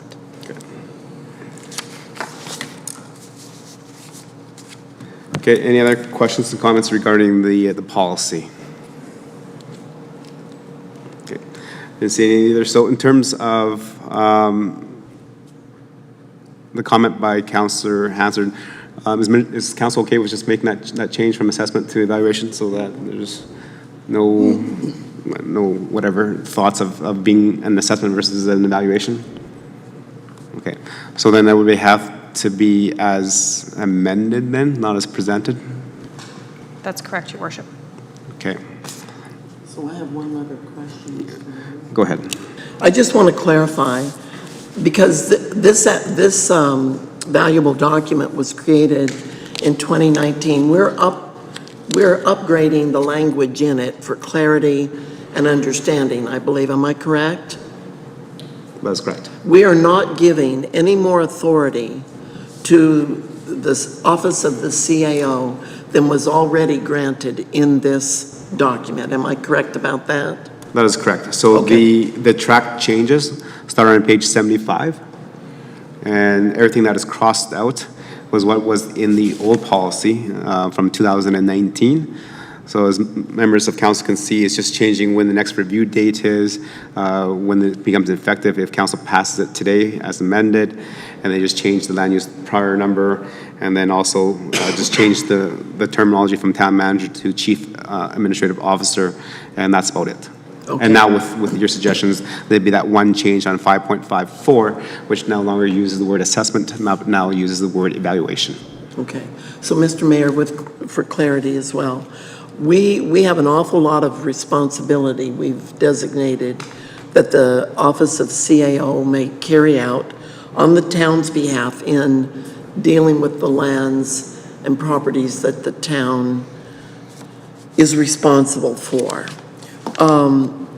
We all have a level of comfort with our current CAO, but if a different person was sitting in this office, if a different person had this authority, is there any reason for us to be concerned that we have given so much authority to this one individual that it ultimately takes away from council's responsibility to make these decisions? Council Hansard, absolutely not, because as mentioned, we are the council of the town of Stony Plain, and all sales that go through this community have to be approved by council. Okay. So the town manager has the ability to seek evaluations, talk to interested parties and land stakeholders, and then if anything comes forward, there will be a report to council, and council will have the opportunity to weigh on that, to approve or not approve that sale or that purchase. Okay. So it's Very not designated to the office of the CAO, that they do without council's oversight. Okay, very good. Yeah, Your Worship, if I can maybe just add a bit further, in the policy 5.1.2, says prove which land is no longer required for municipal purposes and declared surplus. And when land is declared surplus, that does delegate certain authorities to the CAO. But the ultimate approval is still at council to declare it surplus, excuse me, in the first place. And to date, I believe we haven't declared anything surplus. Yeah, there's been no lands declared surplus. The other thing I think, just to the question that, to a certain degree of awareness on some of the road right-of-ways and so on, I think council is familiar. Just not too long ago, we were closing a road right-of-way over in the Brickyard that had been on paper, so to speak, for quite some time. So there are other processes that bring things into the chambers, even in the event that the land is declared surplus. If it's a road right-of-way, it still requires a process that has to come through the chamber. So the rationale for declaring the land surplus in the event that that comes in front of council is in fact to expedite land sales. So it would be like a future-based approval by council that these lands can be sold within these rules, i.e. market values and so on and so forth. Okay. Thank you, and thank you for that example. Councilor Hansard, you're okay with that? I'm fine. Okay. And any other questions and comments regarding the land management policy update? Okay. See none, Councilor Laurie, please, for a motion, please. Thank you very much, Your Worship. I move the town council, now, sorry, before I do this, oh, we did add it. We did it. Perfect. Move the town council, one, approve land management policy C-CAO-059 as amended and repeal land management policy C-CAO-036. Thank you. Appreciate it. Any questions, comments, and debate on the motion to approve? See none, call the question, all in favor? And that is carried. Thank you. Moving to 9.4, the strategic corporate plan update for Q2, please. Good evening, Your Worship and members of council. Provided for your review and consideration is a report reflecting on the strategic plan and corporate plan progress of key initiatives for the second quarter of 2023. The strategic plan is built on the vision and values outlined in the municipal development plan. The commitments and actions identified ensure progress is made to achieve the vision of Stony Plain. The corporate plan allocates timing and resources to support the goals and commitments identified within the strategic plan. Today, the details of the progress report are included in the agenda package beginning on page 85, and at this point in time, we would welcome any questions from council with regards to those details. Thank you, Your Worship. Thank you for the presentation. Members of council, you had the opportunity to read them. They were in the agenda package. Any questions or comments or anything that council wants to highlight in that report?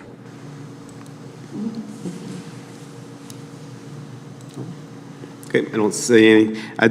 Just again, I appreciate this coming on a quarterly basis. In the past, we've never had the updates for us to track, and this is a really good way for council and for residents to track to see the progress that is occurring in our municipality. Deputy Mayor, motion please. Town council accept the strategic and corporate plan Q2 2023 report for information. Thank you. Any debate on the motion to accept for information? Okay, call the question, all in favor? Okay, and that is carried.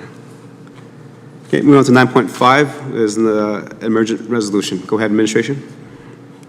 Thank you again, Your Worship. Administration is requesting council's approval and sponsorship for an emergent resolution to be presented at the upcoming 2023 Alberta Municipalities Convention. Following the two Midway Ride incidents that caused injury to attendees during this year's Farmers' Days, administration has been reviewing the situation and acting with the objective to mitigate future incidents and ensure safe amusement rides are hosted in our community. As council is aware, amusement rides in Alberta must operate based on Canadian standards and regulations adopted under the Province of Alberta Safety Codes Act. The resolution proposed to be presented to Alberta municipalities is to request the Government of Alberta to conduct a review of the codes and standards that govern amusement rides to ensure that members of the public can enjoy the safe operation of these experiences. The attached draft resolution, beginning on page 98 in the agenda package, outlines the rationale and background Alberta municipalities requires for a resolution to be considered. With council's approval, the resolution will be presented first for approval in the coming months to the Board of Directors, then presented for a vote by the Alberta municipalities membership during the convention. If the resolution is approved at the convention, Alberta municipalities will provide direct advocacy in support of the resolution to the Government of Alberta and specifically the Ministry of Municipal Affairs. Administration believes a timely and thorough review of the regulations that govern amusement rides under the Safety Codes Act is needed by the province. We believe this would be to the benefit of all Alberta communities that host Midway rides as part of events, celebrations, and festivals throughout the province. Those are my comments, and we'd welcome any questions from council at this time. Thank you very much. Thank you for providing that and bringing that forward to members of council. I think, you know, as members of council and leaders of the community, we're kind of very aware and concerned about the incidents that happened during a Farmers' Day. So hopefully that this does pass through council and goes forward to AB municipalities. Members of council, comments, questions regarding the presentation? Councilor Laurie, go ahead. Thank you, Your Worship, and through you to administration. While I support this 100%, and I look forward to us bringing this forward to the AB Muni's Board of Directors, I do have a question. We understand that process takes time. You know, even if this resolution is successful through the Board of Directors, even if it's successful appearing in convention, even if it's successful at convention, it will still take a significant amount of time for advocacy efforts and potential changes to the Safety Codes Act. My understanding is that municipalities can themselves require the inspection of any rides set up within their municipality as an additional layer, call it, on top of what is required in the Safety Codes Act. So in addition to this resolution going forward to AB Munis, are we municipally within the town of Stony Plain making any changes to our processes and policies on what our future requirements will be on any amusement park rides within the municipality?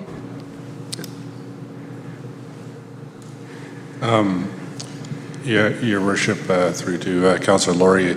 Yeah, so we do have the motion in front is specifically to go to AB Muni and go through the advocacy on the broader notion of the timeliness of the provincially mandated inspections. You know, as it speaks to our own processes, I don't know, I will maybe ask one of my general managers to speak more directly to that. I don't know that that I've seen, you know, our specifics is what we're intending to do, but I'll just ask if one of them wants to speak to any process or progress we've made since about 4 weeks ago now. Your Worship, through to Councillor Laurie, and just preface this is off the top of my head. So we would have to take some time, I would assume, to look at what process we would be able to take to enforce. Because right now there's a provincial mandate, and the provincial mandate is for this particular type of activity is once during their first setup for the entire season. So we would have to do some review and research into what teeth would we have in terms of putting something in, because they don't need a development permit necessarily to set up and conduct in the town of Stony Plain.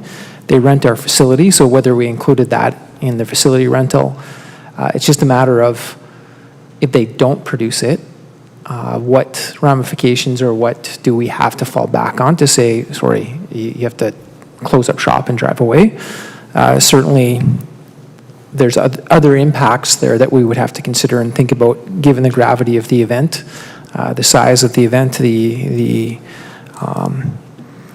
love of the Midway during Farmers' Days, just making sure that we've done all that we can possibly do to support a successful Midway coming to the community, and also balancing that safety as we saw experience something in Stony Plain this year. So certainly something we can look at in terms of whether or not it's part of the facility rental, whether or not it's part of a special event permit that has a little bit stronger language in it related to expectations, whether or not we add it to our business licensing so it becomes part of that. So there's a couple ways that off the top of my head, not sure which is the best avenue, but certainly it's something that between myself and other departments we can look at that are responsible for business licensing, permitting, and those types of things.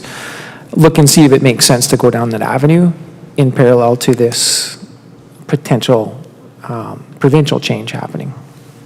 Excellent, thank you. And further to that, would council be receiving some type of an additional report or update on that prior to the next expected event and where these rides would appear in our community?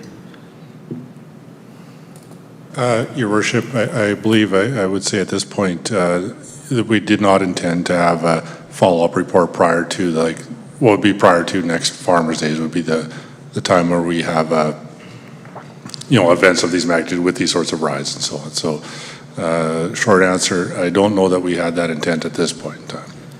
Thank you. And so I'll just close in saying that, again, I support this resolution 100%. I will support this resolution should it make it to the floor at the Alberta Municipalities Conference. However, it is a very large ask of the provincial government to open up something like the Alberta Safety Codes Act to make this change, because in their eyes, this will be a very minor amendment. And traditionally, when these acts are opened up, they will be required to be opened up to be under a full review, which will take many, many, many things.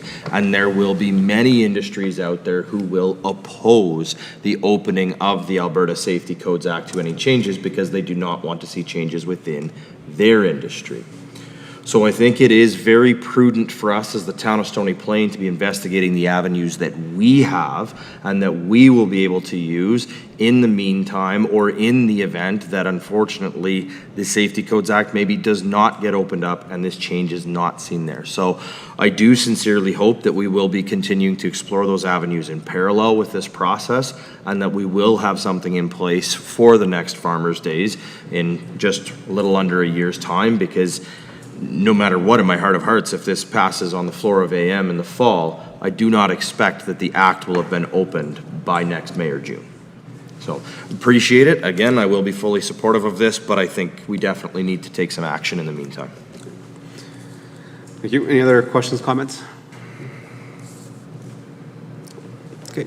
See none. Thank you very much for administration to bring this forward so that council can pass it and bring it to the floor of AB Municipalities Convention. I think it's good, as mentioned by Councillor Laurie, it is good that we continue this step, because that is the process that we have, but we also have processes within our own community to make sure that the amusement rides do come back is safe for our residents and any other residents that do come and partake in them. Councillor Hansard with a motion, please. Your Worship, I move that Town Council endorse the emergent resolution Enhance Amusement Ride Safety as presented and for submission to Alberta municipalities for the 2023 convention. Thank you. Any questions, comments, and debate on the motion? See none, I'll call the question. All in favor? And that is carried. Okay, that ends number 9, our business items. So moving on to number 10, which is council discussion. Council Fletchko. Yes, thank you, Worship. Just want to wish everybody a safe summer that's coming up in front of us. We're off for a little bit here. However, I know a number of us have meetings that protrude throughout the summer, and I look forward to your safe return when we come back after this little bit of a break. And if you've got nothing better to do on an evening, stop out. Thank you. Appreciate that. Are you providing the hamburgers as well? I will. Thank you. Councillor Hansard. Your Worship, I'd simply like to say that I appreciate that I, and along with other colleagues here on council, had the opportunity of representing our community to the various ministers at the events that were put on around Calgary Stampede. Not going to the rodeo was not a huge disappointment because we got a lot of work done, but it was wonderful that we were able to go down and have such immediate access to a newly elected slate of ministers who seem to have made themselves quite available to us. It would take us a long, long time to get around, have time set for us to visit with that many ministers in a relatively short period of time. And I look forward to some good things coming for our community, perhaps all people in Alberta out of those encounters that we were able to have. Thank you, Councillor Hansard. Deputy Mayor. Thank you, Your Worship. Just wondering if admin can give us an update on the sound system. Over the summer, I believe, and I think we'll be ready for the meeting when we come back on August 28th. Yeah, Your Worship, I will just say that's correct. If I hear otherwise, I will make sure you're made aware. Thank you. Anything else? Nope. Councillor Lori. No, I'll just echo Councillor Pletchko's statements. Again, we're off for regular council meetings for a couple of weeks and lots of meetings in between, but just wish everybody a happy, healthy, and safe summer, and we will see you back here near the end of August. Councillor Meyer. Nothing for me this evening. Okay. Thank you. And before we adjourn tonight, just FYI to members of council and those that are still in the audience and watching is that Thursdays, again, are the cultural campfires, which has right behind us in Shikawi Park. Last Thursday, we had our very first one, which was, again, hosted by our staff, but and the Greater Parkland Regional Chamber Visitor Information Center. I believe that's what their name is called. But we had Silent River Kung Fu out here doing a little demonstration about the lion dance, the dragon dance, and then all kind of the heritage behind that. And I think we have Cree storytelling and kind of heritage coming this Thursday. So it is every Thursday at 7 p.m. in Shikawi Park. So if you're around and nothing else to do, please stop by. And also on the 13th is the Tri-Regions Mayor's Golf Classic. I want to thank the City of Spruce Grove for taking the lead on this one. As the name says, it's the Tri-Region Mayor's Golf Classic, so each municipality takes the lead. And this year, Spruce Grove is taking the lead, and the funds raised from that Golf Classic will be going to help the Westview Foundation. And we all know that with the Westview Foundation or Westview Health Center is kind of number 2, number 3 priority within the town of Stony Plain in terms of expansion and better services for residents. Also, this July 20th is also the second Midsummer Thursday that we have going on. The first one in July was bang on. I think there's over 2,000 to 2,500 people downtown, which I think a lot of smaller communities would just be clamoring for to have that many people downtown. So again, kudos to our staff to do that. And I've also been told that for the 20th, we'll have a petting zoo down there as well.